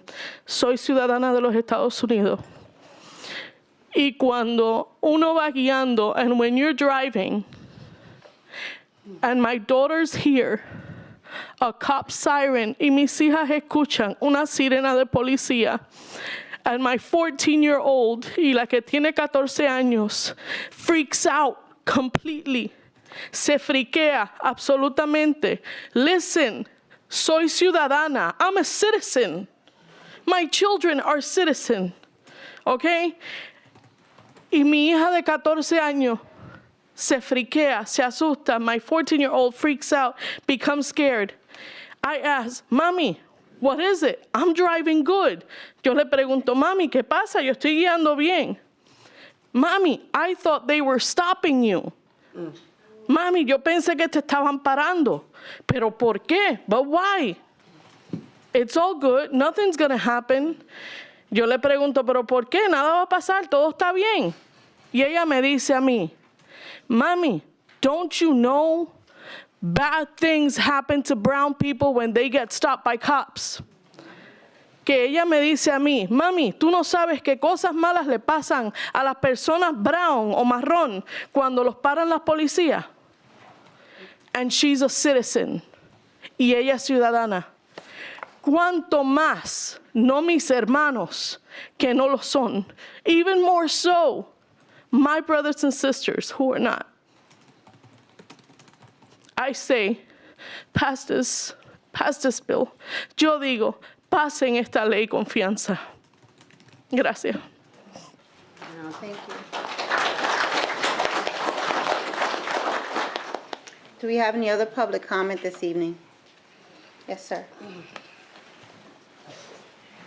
Good evening, everyone. My name is Ricky Quintara. I'm the executive administrator to the mayor in the city of York, and I am a person of color. And while I have been on the receiving end of discrimination in my life, I will say that, and I have experienced racism and difficulties on my way to where I am today, I am also a public servant. And in my capacity, I know how difficult it is to run a city, to balance a budget, and ensure that we have the funding necessary to provide the very services that us as immigrants also receive. I am in support of the bill, but I am urging that your research and due diligence is done properly so that we can provide the basic services to our citizens. I want to make sure that if my grandma falls, that if there is a crime, that the police is going to be there. I also want to ensure that the same police respects us for who we are, regardless of the color that we have. So that's the dilemma that we're in. So I'm just adding comments so that you have a whole perspective. Now, in my position, in my role, I have the opportunity to join the mayor in several calls with mayors of the entire nation, across the nation. We have these calls regularly to discuss matters that impact urban centers across the United States. I will say that one of the major topics right now is this. Executives of cities and their staffers have to be concerned, because that is their duty, to ensure that as we try to protect the most vulnerable, we also have the funding necessary to provide the same assistance and support. That we have the money necessary so that we can help organizations, nonprofits that help immigrants. That we provide the money necessary that provide housing for immigrants. So we have to be very careful in how we do this. Okay? During the last recent call that I was a part of, the mayor of Phoenix expressed her concern to all of the mayors in that call and their staff. That Congress could possibly withhold all funding to cities that are helping or assisting undocumented workers and immigrant communities. So we need to be careful how we get this done. I'm in support of this bill, but I'm also in support of a city that can protect those immigrants. So we need to have both perspectives and ensure that decisions that are made here are keeping into account not only how we're going to protect our immigrants, how we're going to provide opportunities for them, but also how we're going to have a city that's running properly so that you can pass a budget that can provide the economic stability for immigrants to be stable, to have the opportunities. And I say this as a naturalized American citizen, a proud American citizen who arrived here at the age of 13 as a permanent resident. And if it wasn't for welcoming cities like York and the opportunities that this city has given me, I would not be here serving others as I am doing today. That's all I want to say. Thank you. Thank you. Is there any other public comment? Mayor Helfrich. Thank you, Madam President. I wanted to begin my comment with an editorial that was published Sunday from me in the local Sunday paper. Why local police engaging in immigration enforcement increases crime in your community. Personally, and as the mayor of York, I support closed U.S. borders. But I also support greatly increasing the process of legal immigration into our country. My opinions have been shaped, yes, by Border Patrol agents, economists, healthcare executives, and even local restaurant owners. One Border Patrol agent told me about Russian, Chinese, and Middle Eastern individuals that he had caught illegally crossing the Mexican border. I have nothing against people from these regions wanting to come to America, but if they make the effort to go to Mexico and sneak in across the border, I'm going to question their intentions. He also told me of the loads of fentanyl and the newest threat, xylazine, or tranq, coming into the U.S. and killing our citizens. Once I heard his personal tales, it became very clear that we need to tighten our borders. But we also need immigrant workers in this country. We are experiencing a sustained record for non-wartime low unemployment. We have never seen this great of an employment economy. Basically, we have maxed out employment in the U.S., and we are still seeing shortages of employees in the agriculture sector, food processing, food service, nursing, and other vital services. Our population growth rate of U.S. citizens has dropped to near zero. The only statistic sustaining sustaining sufficient national population growth is immigration. Because much of our economic system is based on growing the economy from year to year, it is vital that we grow our population, particularly with younger workers. So these two national priorities, national security and national economy, have led me to my immigration mantra: yes to workers, no to criminals and deadly drugs. And the practical solution to this is greatly increasing border security while simultaneously greatly increasing the processing and career training for new Americans.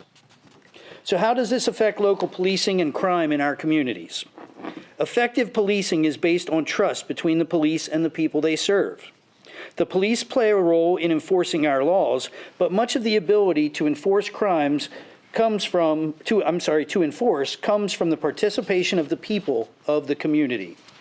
We cannot have safe communities if people fear the local police for any reason.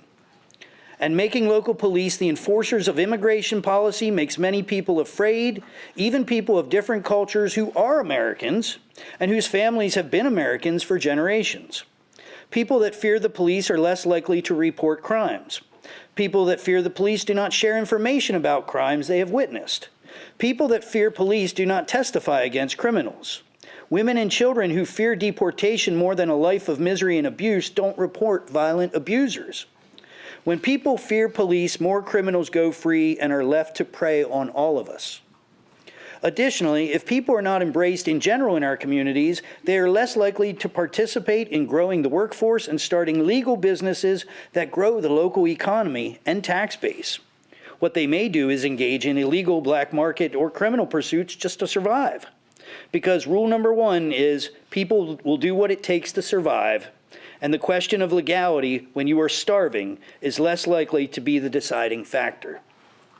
We have seen this over and over again when communities that are discriminated against create their own black market economies and justice systems, the latter almost always being of a violent nature.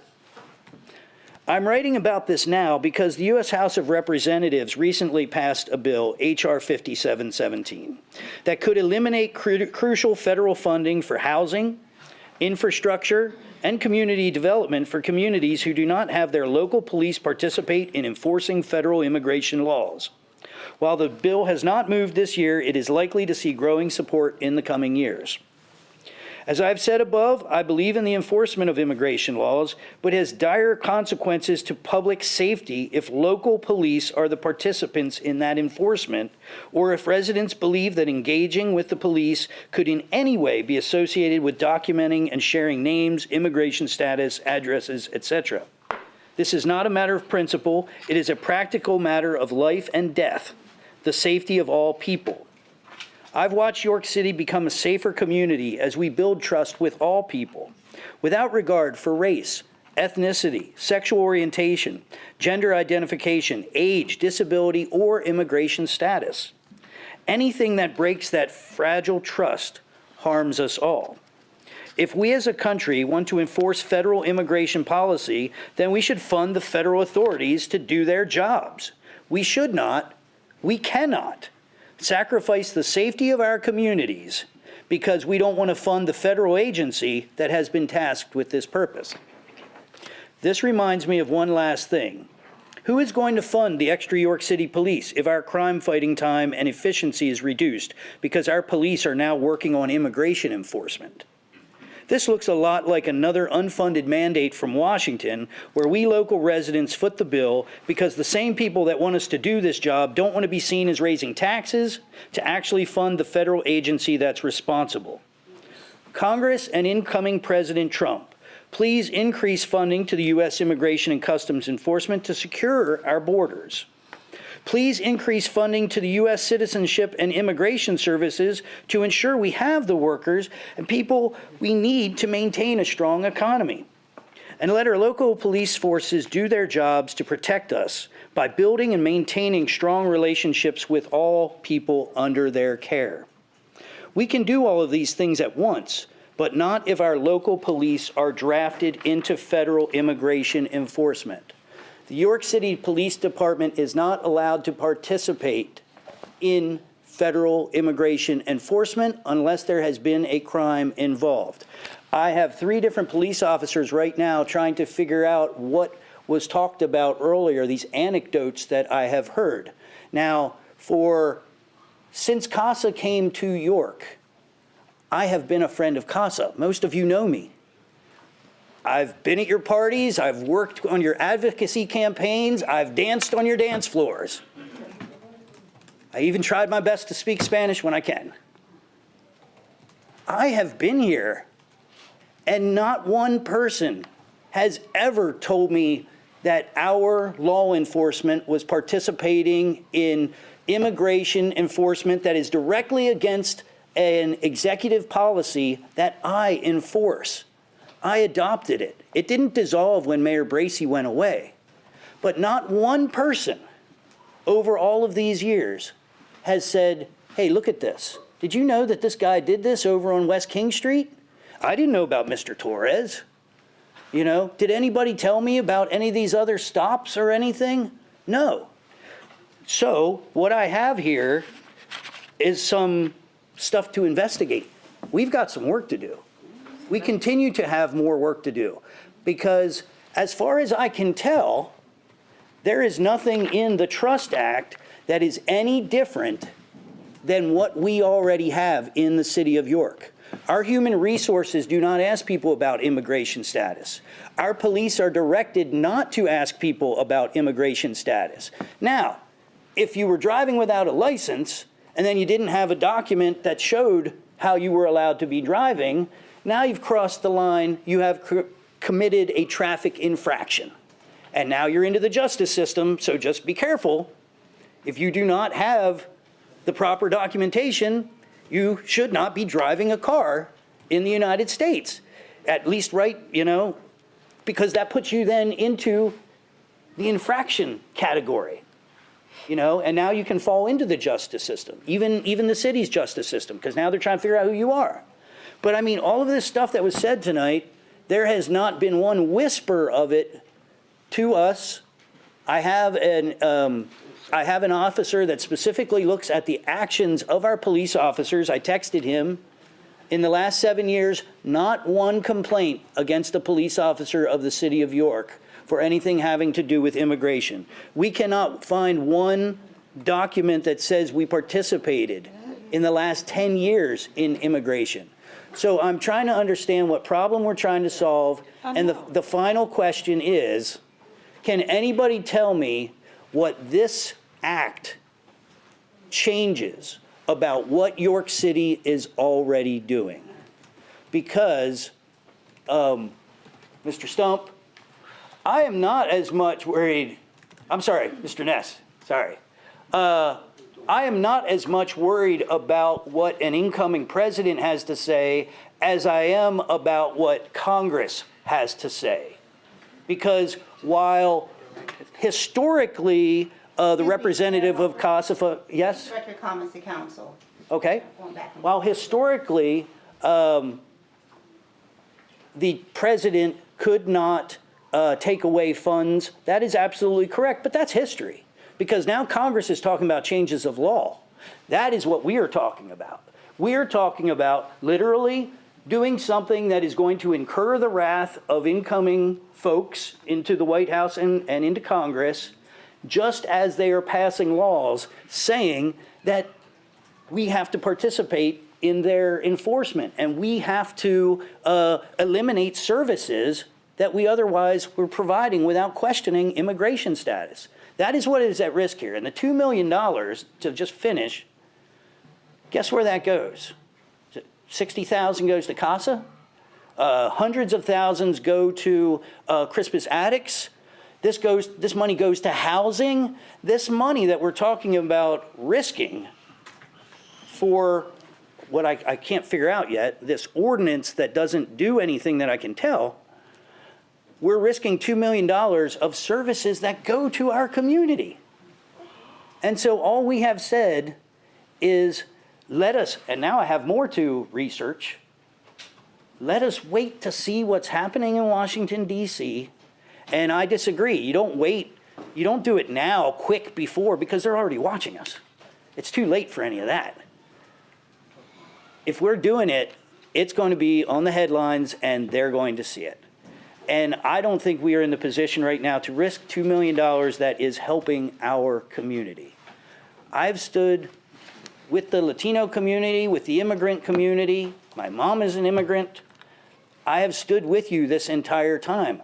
I just can't get this risk. You're gambling. You're gambling with money that we're using to do good things. And so I'd ask you to let us investigate these accusations now and give us details of the accusations. And I'd also ask us to wait to see what actually comes out of this incoming Congress. Thank you. Thank you, Mayor Helfrich. I do. A brief comment? Go ahead, Mayor.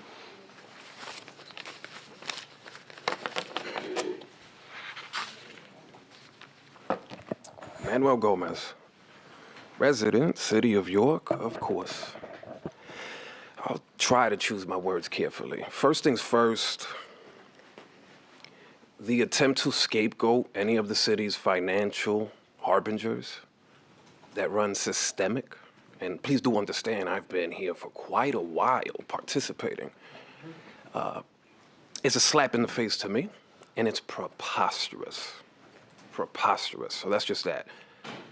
I'd like to agree emphatically with the opening speaker. I believe the last name was Ms. Propeak. Please forgive me if I mispronounce it. But it appears we're tonight engaging in a series of reminders. When you get older, you tend to perhaps not trust your memory. Maybe I'm there. I remember the Mayor Helfrich that at the time wasn't Mayor Helfrich, and he wrote a song, and he spoke Spanish. It went something like, "Don't cry for me, madre mia," or just madre mia. And he performed it in York's own institution, the Joe Live Show. It was off key, but it had emotion. It had pertinence. It was poignant. It was humanitarian. It was on the mark. I struggle with my memory. That decaffeinated editorial that I saw in the York Dispatch juxtaposed it with the editorial from the Dispatch's editorial board itself, which spoke to principle. It spoke to principle. It acknowledged our financial straits, but it also acknowledged that when we speak of principle, we must prioritize. If you think of York's most prominent characters, again, speaking of reminders, they weren't ones to be compelled by a federal authority. Quite the opposite. The bedrock fundamental protections that exist to shield you guys as a local body and us as a local municipality are still in place. This isn't a novel question. I got to witness CASA's efforts when I was in Howard County and we were confronted with this very issue. We also had an executive in Howard County that threatened to veto. Much like every other instance where I've seen it, doesn't matter where the attack originates, it ends up in the court, they always tend to fail. No matter how much emotion we inject into this, once it's in the domain of the courts, they're confronted with some very real protections. And that's something that I would like to remind the mayor, myself, to connect it further to history and legacy. I'm of the Frederick Douglass school of thought. They called it at the time the right to locomotion, the ability to move about in pursuit of academic enrichment, prosperity, freedom. Just freedom. A right that we all have as humankind. We're not disconnected from that. Let us be reminded. If anything, I would like to see it augmented. If you say it's not enough, and please forgive me, Madam President, and you've been presiding over a very busy council, and appropriately so. I would like to remind the mayor that there's still work to be done, and we can bolster the Trust Act if we must. Allow me to be a broken record and say, the question here is one of information sharing. And can the federal government compel, not just to detain a person, but to share information? Often you've heard me speak about how, with all the technology at our disposal and as we deploy it, we gather wholesale amounts of information to include, inevitably, biometric data. With whom do we share with and why? You can enact the Trust Act, and guess what? If you neglect to input that fail-safe, the very act of what looks like benign information sharing from one policing authority to another washes it all away. Please be circumspect. And because of that, I want to say with emphasis, I support the Trust Act. Emphatically, there are no caveats, there's no scapegoating of a potential financial harbinger that I would put on any immigrant, any recently arrived population. There's no fences around York. That's what those with the settler mentality must understand. There's no I was here first, and there's no room left. It just doesn't exist. Again, to that editorial, or the community viewpoint that was put forward by the mayor, while I appreciate much of his pragmatism, what has to be understood is that even if the true goal, by way of the administration's postulated stance, because there's not really a stance, that non-stance, you can't agree with both sides on this, you just can't. But let's just say the one where he really gets it right, the meager resources we have. Actually, the Trust Act protects our resources because we cannot be commandeered by a federal power coming in and say, with those meager resources, you will now, at our direction, enforce immigration law, which has always been held to be illegal anyway. If anything, the Trust Act accomplishes just that. So as to the question, whether or not it does anything, well, it draws some very, very, very stark boundaries. A dire warning here. The Trust Act says that it would be upon the mayor's office to investigate any lapses with adherence to the Trust Act. Do you have faith? Do you have faith? I don't. As written, I invite a motion from council, move it to committee. Only because we're already engaging in these existing practices, and there's much more we can do to augment it, and perhaps we may satiate the mayor's taste for some bolder protections. Why don't we give it to him? And I'll leave that there. Thank you. Is there any other public comment? Dolores Minaya, resident of York, City of York. This is an answer, potential answer for the mayor. You're not going to see any report, any answer right now, because if people get scared to do a report, how are you going to get a report? I appreciate you, Mayor, for many things. You've been in our side many things, many times. And we've been dancing and singing in the Dominican Independence Day celebration and many other events. But this is a crime for the community that is suffering. I mean, I got my papers, but I see what is happening out there. And please, please, just look out there or spend some time. You want proof? I can bring you the people, and they can tell you. They can tell you what exactly happens. Thank you. Thank you.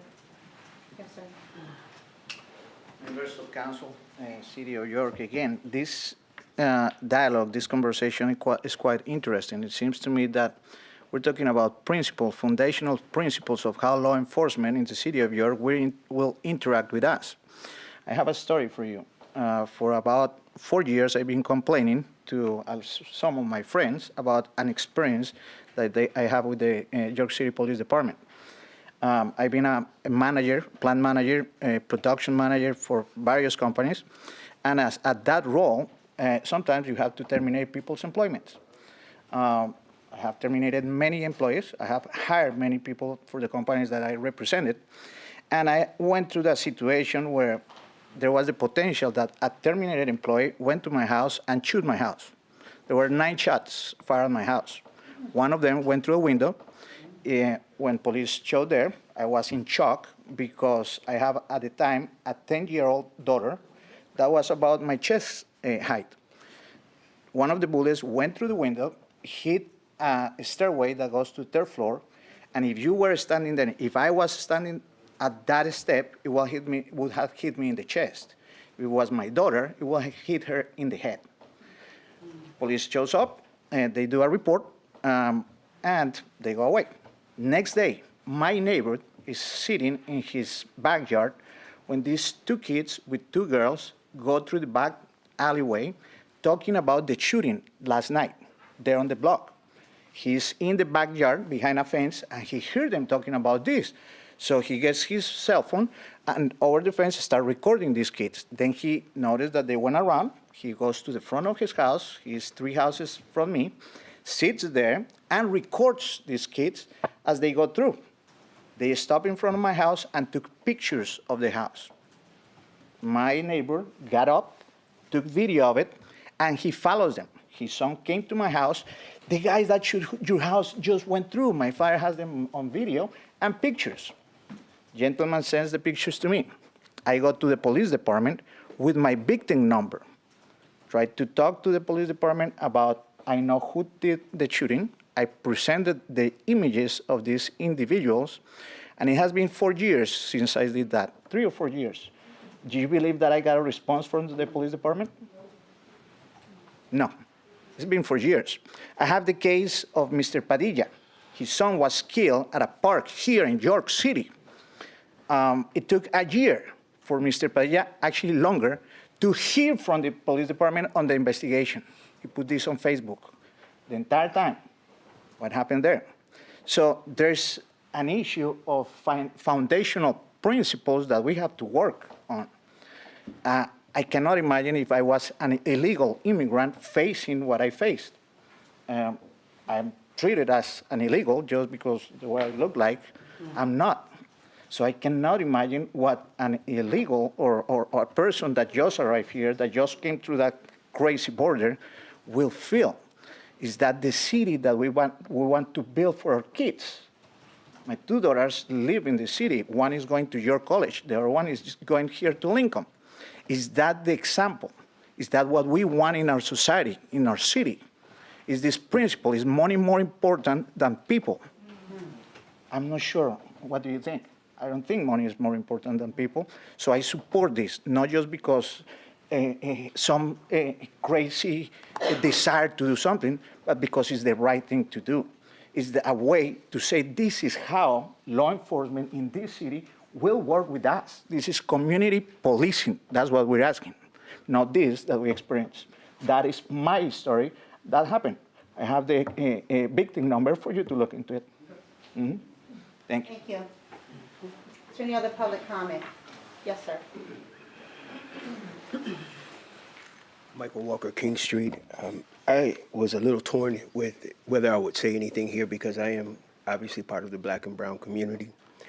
One of the questions that I believe we must ask as a community, and because you are the legislative and the fiduciary, aka money body of this city, is what's next. I don't think there's any issue with this legislation as it stands. Morally, righteously, I believe most of us agree with the conscience that this is something that we should do. But the issue is what's next. And I do, as fellow counsel, I do understand the precedent that was established in 2017 under the legal wrangling around Executive Order 13768. But we have a completely different nuance this go around. We have a Republican Congress who will pass these bills. Okay, and that was the issue. And I want to also alert Council President Washington, Vice President Buckingham, and esteemed council members that the issue with all of those executive orders not being passed was because Congress had not acted. Once that occurs, that becomes less of an issue. So it's not an issue of what we do, but what's next? Where's the planning? Because we're going to have a crisis in this city. And it's not going to be a county crisis because the resources are here. How do I know? Former President Council Sandy Walker, who is my sister, and I were co-laborers in one of the oldest veteran established and homeless centers in this country, but established by my father. We see these numbers escalating every single week. And we know that when this happens, because it's not, I don't believe it's just postulation. When operational war does happen, there's going to be a crisis. So as we settle this issue here, what's next? Because there's going to be a responsibility, and they're not going to come necessarily to the mayor's office. They're going to be coming here. And the responsibility that most of these charitable organizations who are going to come back and say, we can't handle this, they're going to come back here. So what's next? That's just the only issue that I have with this going forward. And I don't have an issue with it at all. But what's next? Thank you. Do we have any other public comment? I just have final comments. I would just like to share, I'm holding my mics off. I would just like to share that this piece of legislation was nothing quick. I've been working on this for several years with Mayor Helfrich, and he can vouch to that. Also working with Commissioner Muldrow. So this has been in the workings for quite some time. And I would also like to comment and state that when you have the privilege of white skin, sometimes it's very hard to understand what fear is of driving your car, of going to the grocery store. I'm not an immigrant. My ancestors were. But I have children, family. I'm a black woman. I still fear when I hear police sirens coming on. Are they going to pull me over? Are they going to pull my children over? What are they going to ask them? I have to go through rhetoric to speak to my children, to speak to them. I have a son that's 26 who is African American, but he's also Puerto Rican. And I have a daughter who's 18, and I have a son who is just turned 13. And I had to recently have the conversation with my 13-year-old son about him being a black man, a black young man, and how he is looked at differently because he didn't understand something that happened to him in school. And he could not understand it, couldn't fathom. And I had to have that conversation with him and go in my room and cry. And so it's very hard to understand what living in fear looks like because of the color of your skin. I can't take my skin off. Many of people's room can't wash our skin off. And so to be pulled over or questioned by a police officer because of the color of your skin, or to ask your immigration status, or what are you doing here? Where are you going? I'm walking down the street like everyone else. I'm driving to the store like everyone else. And so sometimes it's very hard to fathom what that fear feels like, to even walk out on your front porch, to even go to work, to even drive through certain areas in the community, because of the color of your skin can cause you to be pulled over just to ask a question because of the color of your skin, because of how you were chose to be born into this earth. And so I just wanted to clear that up, that sometimes it's hard, and it's hard to fathom, and you can never say to me, if you do not have the color of black and brown people that you understand. You will never be able to understand, but you could have compassion on what that feels like. It is a living fear. I don't know what it feels like to be an immigrant or to be documented or undocumented. I do not know, and I cannot say I know, but I do have compassion in my heart. When I hear people in our community speak to me, or I go and I hear people having to teach their children on what to say and what not to say when you're answering your door, what not to answer your door, because you're going to be fearful of your parents being questioned or taken away when they should not be questioned or taken away. That breaks my heart. It truly breaks my heart. And so looking at this from that lens, it's not a question of waiting.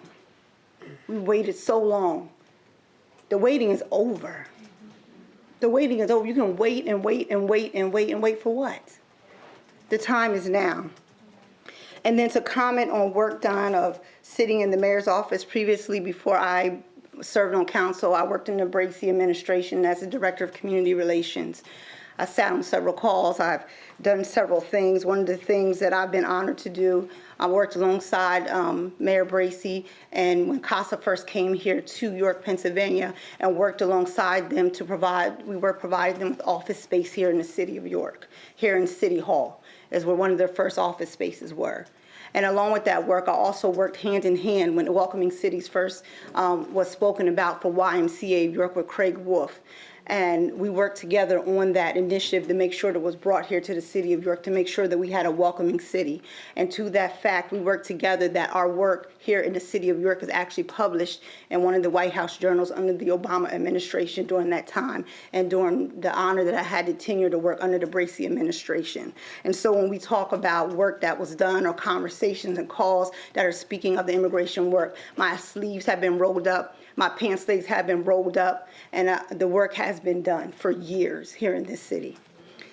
And then, as I stated earlier, on December the 3rd, and many people have stated here tonight, no amount of money will ever be worth our residents' safety here in the city of York. We're going on suggestions. We're going on things that may happen. We're going on things that might happen. We don't know what's going to happen. But we do know today that we have a piece of legislation sitting before us today that as a city of York, we can do the hard work. We can do the good work that needs to be done, and that we can get in some good trouble. Thank you.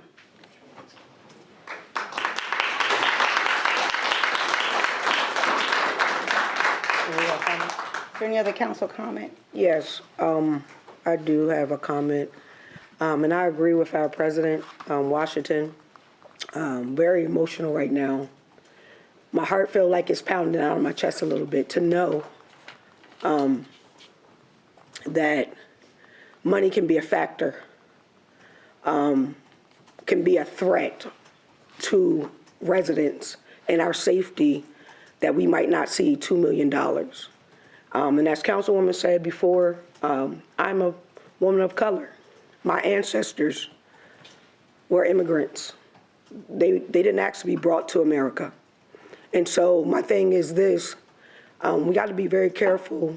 And then just wanted to speak on, there was a question or something asked of why didn't someone say something? Could it be the fact that the trust is not there? Could it be the fact that if I say something, you may be a part of the issue? I don't know. But tonight, I've never felt like I felt before. Yes, I am a councilwoman, but I am for the people. And so the thing is, I am supportive of this. As Councilwoman President just said, the time is now. What are we waiting for? Were we waiting for January 20th so that we find ourselves facing something else? There is something coming. So why are we not moving tonight? Why are we not moving forward while we have the opportunity? And we should never, can't remember the young man's name, but thank you. We should never feel like we're being threatened pertaining to us having our freedom. We've been through that. People of color, Black and brown, we've been through it long enough. And as a councilwoman, tonight I stand and I say the time is now, and I think we need to move. That's all I have. That's all I have. Thank you. Any other comments? Just briefly, I'm for the people too. I support everybody who lives in the city and would not betray any trust if anybody wants to talk to me. I just learned about this act in the past month or two. I didn't know it was in the works for years. I don't know why it wasn't done years ago when the EO was written. And I think it's important for us to get the language correct. And I support having a committee, and I'm glad that Mr. Walker has suggested a committee. And I don't think we have to wait very long, but I do think that we need to make sure the language is solid. I support our immigrants. We all have immigrants in our background. Every one of us. Yes. So, well, not everyone. I mean, there are Native Americans, but, you know, I have people in my family that have come from South America, from the Middle East, from Europe. So I appreciate the immigrants. It's what makes America great. We are the melting pot. It's what makes America great. We are a safe place, and we want it to be a safe place for everybody who comes here. So I'm just wanting to wait. Thank you. Thank you. Madam Clerk, can you please call the vote? Take your time.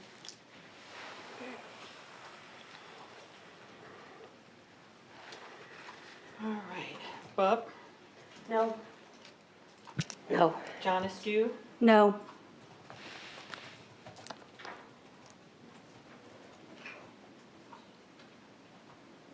Dennis? Yes. Buckingham? Yes. Washington? Yes, and that moves forward.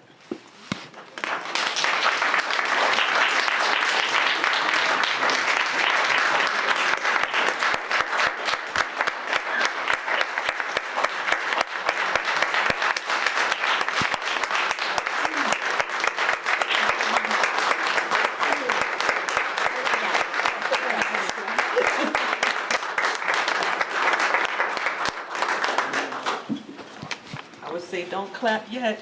Gotta wait for that one. Just saying, they putting you on blast, Mayor, but you the one. Up next, we have final passage of Bill number 48. Move to approve. Second. It has been moved and seconded. Okay, let me just get down. I'm sorry. Yeah, okay. Okay.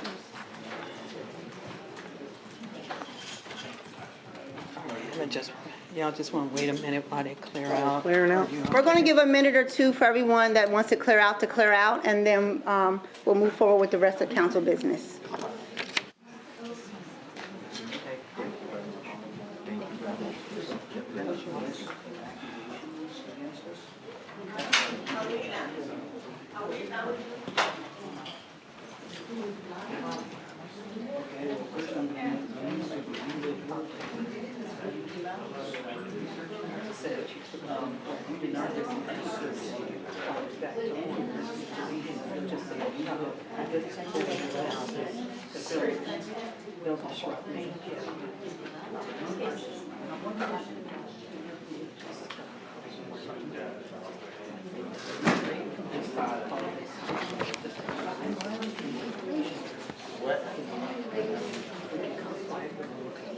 Okay.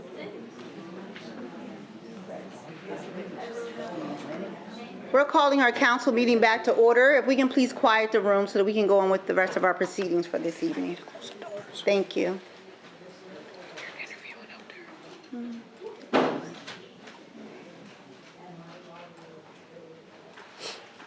All right. Okay. There has been a motion to approve Bill number 48, which was seconded by Dennis.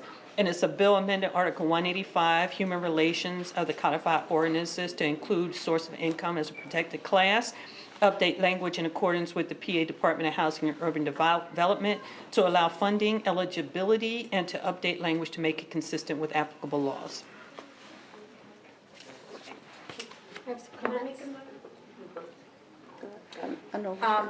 I'd like to make a motion.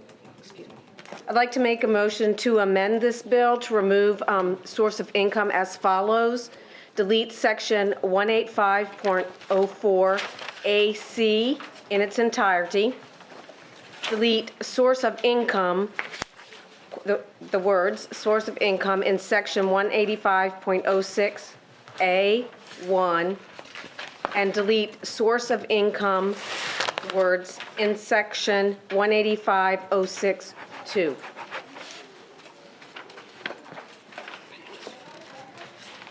Is there a second to the motion to amend? Second. Are there any questions or comments on the motion to amend?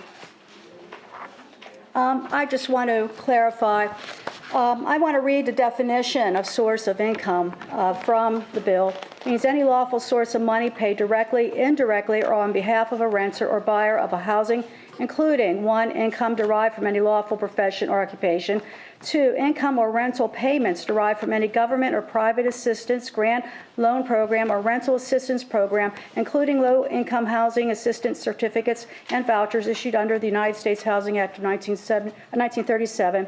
And 3, a gift, inheritance, pension, third-party payment, annuity, alimony, child support, or any other consideration or benefit. This is directly from the bill. I think the rub here is, I don't doubt that there's an issue with source of income discrimination, but I think this provision, not done piecemeal, but in its entirety, should be pulled out and explored, through a separate legislative process with community input, especially from stakeholders, which might include tenants, housing advocates, and landlords who would be otherwise blindsided if they found out they were suddenly on the wrong side of this law when it passed. So I think it would be more beneficial to the community if we pursued this separately. That's just my input, and I think it deserves the full attention of a separate legislative process, rather than being, tacked into these amendments as it is right now. And let's open up that dialogue. Thank you. Is there any other council comment? I agree wholeheartedly. Okay. I was just going to, after the information we had received from the Human Relations Director, Claire Toomey, after the last meeting, she had said that vouchers were not included in this bill, and that this was an oversight to include this Part 2 of the definition where it talks about vouchers. I was going to make a motion that we just amend and strike that part of the definition that speaks about vouchers. I have gotten input from someone who works with landlords, and they had a concern about the language of vouchers, and then was able to put them in touch with the Human Relations Executive Director and get comfort that vouchers are not part of this source of income, which is where there was some concern. So I don't mind leaving it in here as long as we strike the voucher section, and would look to have some comment from I just think that leaves us with a piecemeal process instead of taking income discrimination as a whole. Yeah, I think, it's a whole. If we start with this piecemeal, it's still, no matter how you do it, it's going to be a change, that landlord, it still needs to have community input. I think we should treat it as a big picture, one huge issue. And, this would be a piecemeal then. It's maybe putting off one part of it, but I think we'd be better served. Thank you. I think the putting off is the problem. It goes back to what I was stating earlier when we were talking about those who are on the margins are always asked to wait. We have an opportunity. I want to, first of all, say with respect, if you decide to strike it tonight, that's okay. I'll be back next month, and we will have a further conversation. But while I agree wholeheartedly, and we had a conversation this morning with Kurt, that if we are going to include housing vouchers in Section 8, it absolutely demands that there are so many more people at the table. This city does not have the infrastructure to support Section 8 or housing vouchers at this point. It's just an impossibility. But it doesn't mean that those who are being discriminated against because of other sources of income should wait for that. Through our office, this is what we have seen. We have seen people with disabilities not be able to get apartments because they are called being too low with their income because they can't count that subsidy as part of their income. Why? A lot of times it's because it would require that there's special accommodations that have to follow. We have had people who have come in who are going into eviction because the landlord has opted not to accept a third-party assistance because they couldn't pay their rent that particular month, but the landlord's not going to take it. They're going to evict them instead. We have seen people who have not been able to take money from Salvation Army or Tenfold for applications to apply for apartments. And right now in the city of York and through much of Pennsylvania, one fee covers one application. And so when you have a fee between $60 and $100 for an apartment application and you get struck down, now you have to wait for another period of time, and they will not accept those third-party payments. So while I will not argue the point of vouchers, and it is unfortunate that we missed that, I do agree, because that should have not been in there to begin with, I will say that we should go forward in looking at source of income on a broader scale because a lot of other people are suffering. Now, if you're looking for data-driven, you're not going to get it. You're going to get anecdotal through our office, through the office of other housing agencies, because it's not illegal. So there's no place to take it to report because you can be turned down because you have a subsidy, that you're on SSI, veterans benefits, alimony, child support. You can't count any of that if a landlord says no. And that is not okay, and that is discrimination. And it affects people of color, the disabled, and women and children disproportionately. So I disagree that this should come all at once. It can be done incrementally. It can be done in two parts. It's been done in two parts in various jurisdictions and cities across the country. Wisconsin is a perfect example that has done this particular part, but has put off the vouchers and Section 8. So it is not an impossibility, but we are not going to ask people who are suffering now during a housing crisis to wait until we sort through the whole project. So I will be in touch with you, Dana, very shortly to get on the agenda, and we will put it forward. I will provide for you whatever research you'd like, give you the time that you need to take it to committee to have a conversation. I will show up to answer your questions. I will let you know that the governor's office is very excited about this. We just attended a roundtable with the governor's office this past Friday. They're excited, PHRC. And the Secretary of DHS was very thrilled that we are pursuing this. And so I will explain more of that to you when we have an opportunity to speak. Thank you. Thank you. Yes, sir.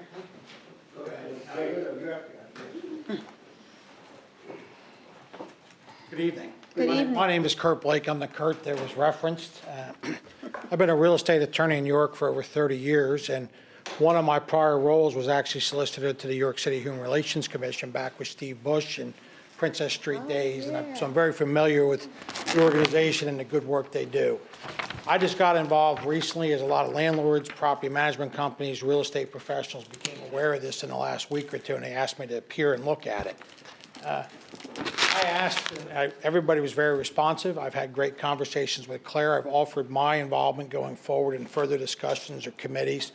The biggest thing that I heard from the landlord side, the real estate professionals, is not that they're discounting source of income, but it's getting verifiable information about it. Being able to understand and just verify that it exists or the source or some credible that way.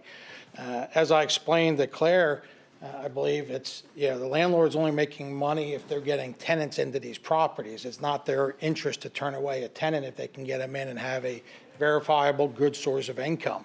So, for me, I sort of looked at it that as long as it can be verified, there's not a landlord I've ever counseled, there's not a property management company I've been involved with or brokerage that I've been a broker for that if we can verify income, we would discount it out.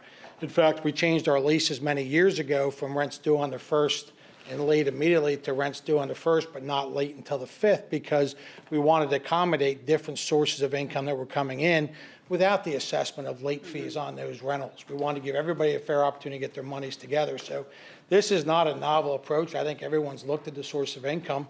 I'm very happy to see the housing vouchers part out. And quite frankly, a quick background, it's out anyway, so I'll give you just a snippet, is some of the housing vouchers, one, get very complicated. They're very difficult for a lot of landlords. They're very difficult for evictions when there are faults. And I think it would have added quite a level of difficulty to the overall process. So I appreciate your time. Thank you. Do we have any other public comment? Yes, sir. Just as a kind of a backdrop to council here, I do believe that there is a precedent that was set. So you are on, and I'm wondering if the solicitor gave you this information, but there is a precedent that was set in 2019, Curry versus New York Housing Authority, I believe it was, that allowed the Supreme Court judge that it was, you guys were able to create local ordinances and law, and doing that is supported through precedent for this particular issue. So you have solid ground with the Supreme Court as it stands now. So I would advocate that you do this because this is what will protect, and it's already been set as precedent. So just FYI. Thank you. Is there any other public comment? Yes, ma'am. Good evening, again, Saimara Tavales, Human Relations Commission. Right now, I am not here on behalf of the Human Relations Commission. A lot of you might not know, I live in the projects, okay? I work for the city. Right now, the place where I'm living, right, it's gonna get demolished soon because they're gonna make it new. Problem is, we don't know when that's gonna be. We don't have a set date. Neither do we know if we're gonna be placed somewhere else. So I have been doing my rightful duty of trying to search somewhere else just in case they say, you know what, in 6 months you gotta go because we're demolishing the place. And I have nowhere to go because I'm the main breadwinner of my household.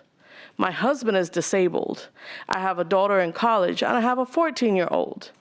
So this be the case, most, I don't want to say statistically, but most of all landlords, property management, everything that you go to rent a place or you apply to, you know, whatever the case may be as a rental property, they ask for at least 3 months, like the 3 times what you make a month in order to rent a place. I don't have that. I will not have that in my bank account. So source of income as a protected class will actually help me, will help my family. If people actually see that my husband's income of Social Security actually is going to help me, it's going to help us have a place to live if and when they come to kick us out because they got to demolish the place. Thank you. Thank you. Is there any other public comment? Mayor Hufford, I believe you had some comment. Thank you. You know, the city and the people that live in the city frequently have urgent problems, but it is rare that we circumvent the process of council and mayor to try and solve these problems. So it was quite a surprise to know that this appeared as an introduction on your agenda without the review of the solicitor, which is required by your rules of council, as well as without going through the administration.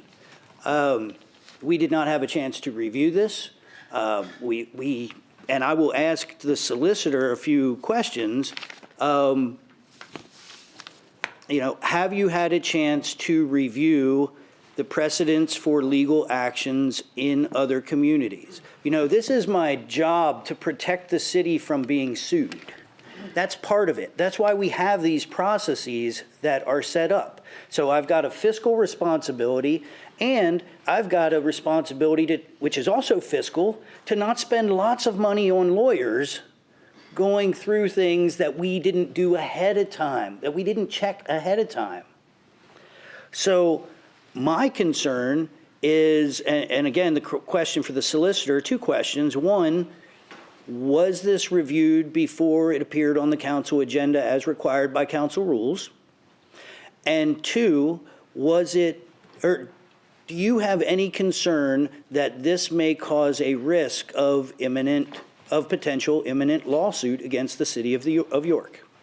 So just for clarification, I did see it before council agenda, before it was on council agenda. Before introduction? Yes. We did not.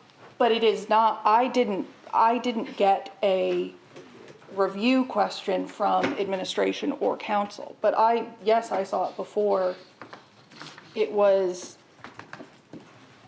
on council agenda. So you reviewed it and determined at that time what? I was aware of it at the time I was asked to draft it.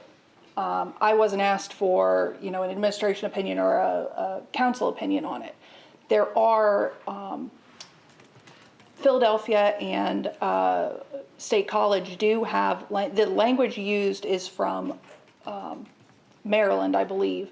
There are other jurisdictions that do have this type of, this language, but it's drafted at the request of the HRC director over there. There was no, I did not do a formal opinion because I wasn't asked for one beyond the addition of that language. So, yes, there is certainly potential for litigation.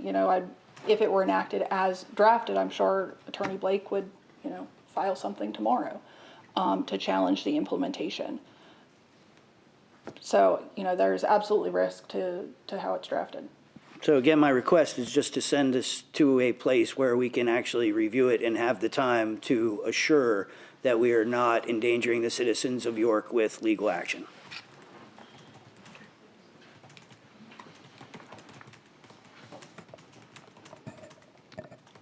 When I began this job, I was told to reconnect with HUD in order to reinstate the relationship, which is why you have the original amendments. Last spring, I approached our solicitor about drafting source of income in addition to the amendments after meeting with HUD and after having conversations with PHRC, all of which I shared with His Honor. Brett has been working diligently on this for a number of months. We have been back and forth with the appropriate language to use. I received the document in November. I presented it to the draft document to our commissioners because it can't go anywhere unless they give the okay. As soon as they did that, I immediately had a meeting with HUD to make sure that it met the criteria that HUD was looking for, because we are entering a period of time where HUD is not sure whether or not they will have money after January 20th. So in November, after HUD approved it, that afternoon, I sent the document in an email to all of you, to Ricky, to Scott, and to Brett. To all of you, I said, here is the document. If you have any questions or concerns, please let me know. I heard from 4 of you. I heard nothing from you. And so we were back and forth. Clearly, I had some missteps because I was not reading what we had written the way you were. That is our error, or my error, for not reading it correctly in terms of that part where we discussed where it speaks of Section 8. But we were very clear. I gave Brett a number of documents researched from different states and jurisdictions throughout the country, and the language was chosen in terms of what would best meet York.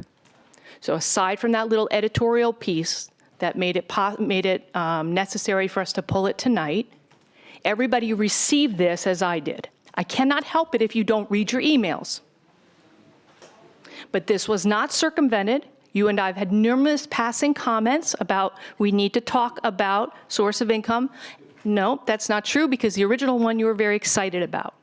And so I am offended that you would imply that this was flown under the radar when this has been on the topic of conversation within our circle, especially in the directors' meetings, for a number of months. So I want that on the record, because I'm not going to stand here and be disparaged. Thank you. Well, I will add on the record that that's not true, because We're not going to go back. 4 Excuse me, Mayor Tuesdays. Helfrich, we're not going to go back and forth. Well, you allowed her a second comment. Why am I not allowed a second comment? Because it's going to keep going back and forth. It just went on the record, and I just want to state for the record that it was brought up twice, and we asked that we talk about it another time. It was never talked about another time. Thank you. Is there any other council comment, public comment? We're still in a motion has been made to pull There has been a second. We have not voted yet. right. That's where we are right Yes. now. Thank you. I just wanted to see where we were. Right. It's a motion to amend. not Motion to not amend. pull, but- So that's where we are presently. Can I Okay. call the question? Yes. There was a public comment. Is it about the amendment? It is. Okay. Okay. I wasn't going to take the mic, but I would say, because it is about the amendment, this just is more to the point that there's more here to flesh out. I would like the input of the real estate establishment itself, because there's going to be impacts. You don't want some of these impacts to not be fleshed out before the process is even put into place, because clearly there's more here to examine. This is coming from someone that's almost wholly antagonistic to each and every person that doesn't see that we have an absolute housing crisis here. Yet and still, because this ordinance will not, or these amendments themselves will not, cause a sea change overnight, we should welcome that input. And again, if the question is thoroughness, and that's why we have this flurry of amendments and this movement up there, which I welcome, well then, let's just be thorough. Let's just be thorough. Thank you. Is there a motion, there's a motion, and a second, to amend the ordinance to remove source of income. Okay, I'm now going to call for the vote on that. Madam Clerk, sorry, before you do, one council member has stepped out to the restroom before you call the. Oh, we didn't even notice that. Thank you. She stepped out. Perfect timing. We were right on the roll, getting ready to get this over I with. know, that's what I'm here for. She could have hold it. Thank you. She held it for 2 minutes, 40 minutes. I hope she don't have to do number 2. Oh, come on.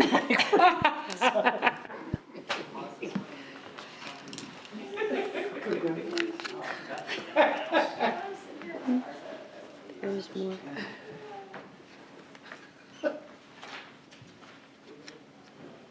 So I'm done on my Christmas shopping. Really my least favorite time of year. I hate to say it. I know, bah humbug. I am green, looking like the Grinch. I'll take the 4th of July when there's no presents that have to be involved. Just cook out and have a good time. Anybody else done with their Christmas shopping? No, we got a granddaughter last Monday. Congratulations. Oh, congratulations. Congratulations. Best Yeah. gift ever. Great, great, great. Good to see you, Ryan. All right, yeah. Lady of the hour. Oh, now as red as my sweater. Sorry, I'm an old lady. It's all right. No need to Well, I was like apologize. 2 hours or so. 3 hours for They me. were really talking about you. Okay, so we're doing a vote on the amendment to strike Okay. source of income. Okay, so source of income, this is the vote to remove source of income. If you vote yes, you're removing it. If you vote no, it stays in there. Okay, Bub, No? John Askew, I have to abstain. I own the rental property attached to my house. okay, hold on. Repeat that. She said if you. Rental property.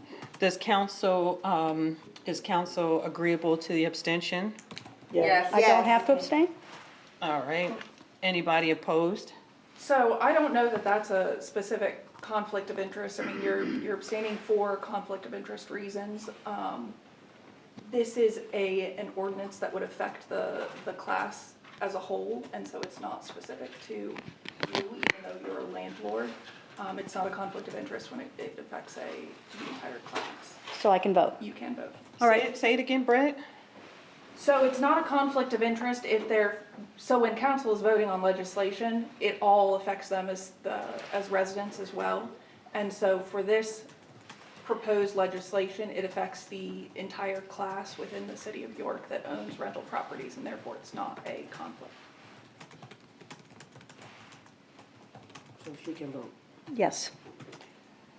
Okay. So I'll vote yes. All right.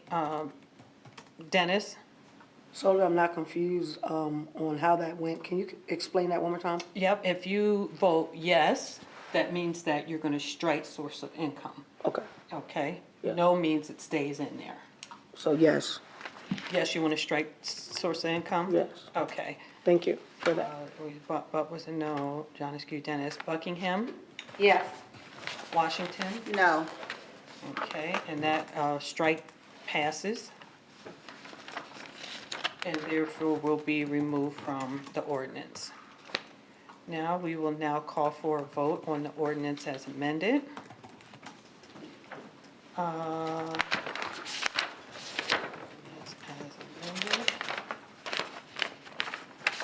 Okay, Bub?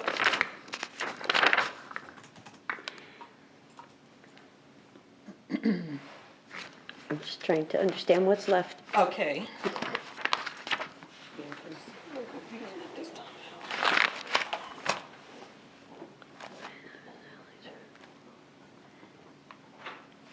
Yes.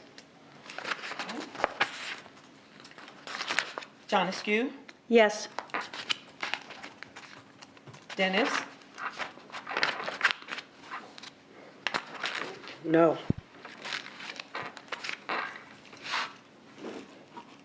Buckingham? Yes. Washington? No. That ordinance does pass. Now moving along to new business. We have resolution number 112.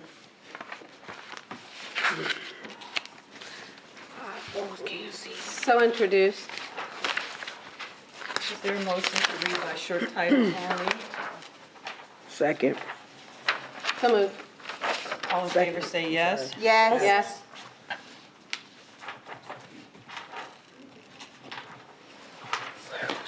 Okay, and that is so introduced. A resolution authorizing the American Rescue Plan Act funding related, authorizing an American Rescue Plan funding related interagency memorandums of understanding for each city department which are compliant with the OMB uniform guidance, the 2024 state and local fiscal recovery funds obligation interim final rule, the state and local fiscal recovery fund final rule, and relevant FAQs. Move to approve. Second. It has been moved and seconded. Is there any council comment regarding this? I'd just like to thank the business administrator for sending us the 50-plus pages of MOUs and ask if in the future there can be a one-page summary as well. It's hard to, I know the consultants prepared it, but maybe they can also come up with just a list of the 10 items, the dollar amounts and a title, so that we can really hit the ones that we need to read. Thank you. Is there any other council comment? Any public comment? Madam Clerk, please call the vote. Okay, Bub? Yes. John Askew? Yes. Dennis? Yes. Buckingham? Yes. Washington? Yes, and that moves forward. Up next, we have resolution number 113. So introduced. And that is resolution number 113, introduced by Equina Washington, and it's just stating all of the meetings for 2025. I'll have this posted online as well, you guys. Move to approve. Second. It has been moved and seconded. Is there any other council comment regarding this?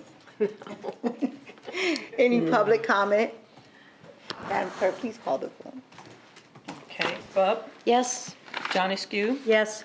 Dennis? Yes. Buckingham? Yes. Washington? Yes, and that moves forward. At this time, we have no requests for future meetings. Is there any further council comment this evening? Thank you for an excellent meeting. Any administration comment this evening? Also, thank you for an excellent meeting and happy holidays. See you next year. And I do want to give a shout out to Public Works Department. who came by again today to get the leaves on our street. But don't put any more out. That was the Right. last run. Don't put any more leaves out or you're going to deal with them all the rest of the winter. Thank you for reminding me of that. I just want to say happy holidays to our residents in the city of York as well. Happy New Year as well. That will be coming soon. At this time, it is 8:48 p.m. and our meeting is adjourned. Thank you, everyone. Have a wonderful evening. Yes. And rest of the year. Can't say we didn't have a long meeting this year. Sorry, we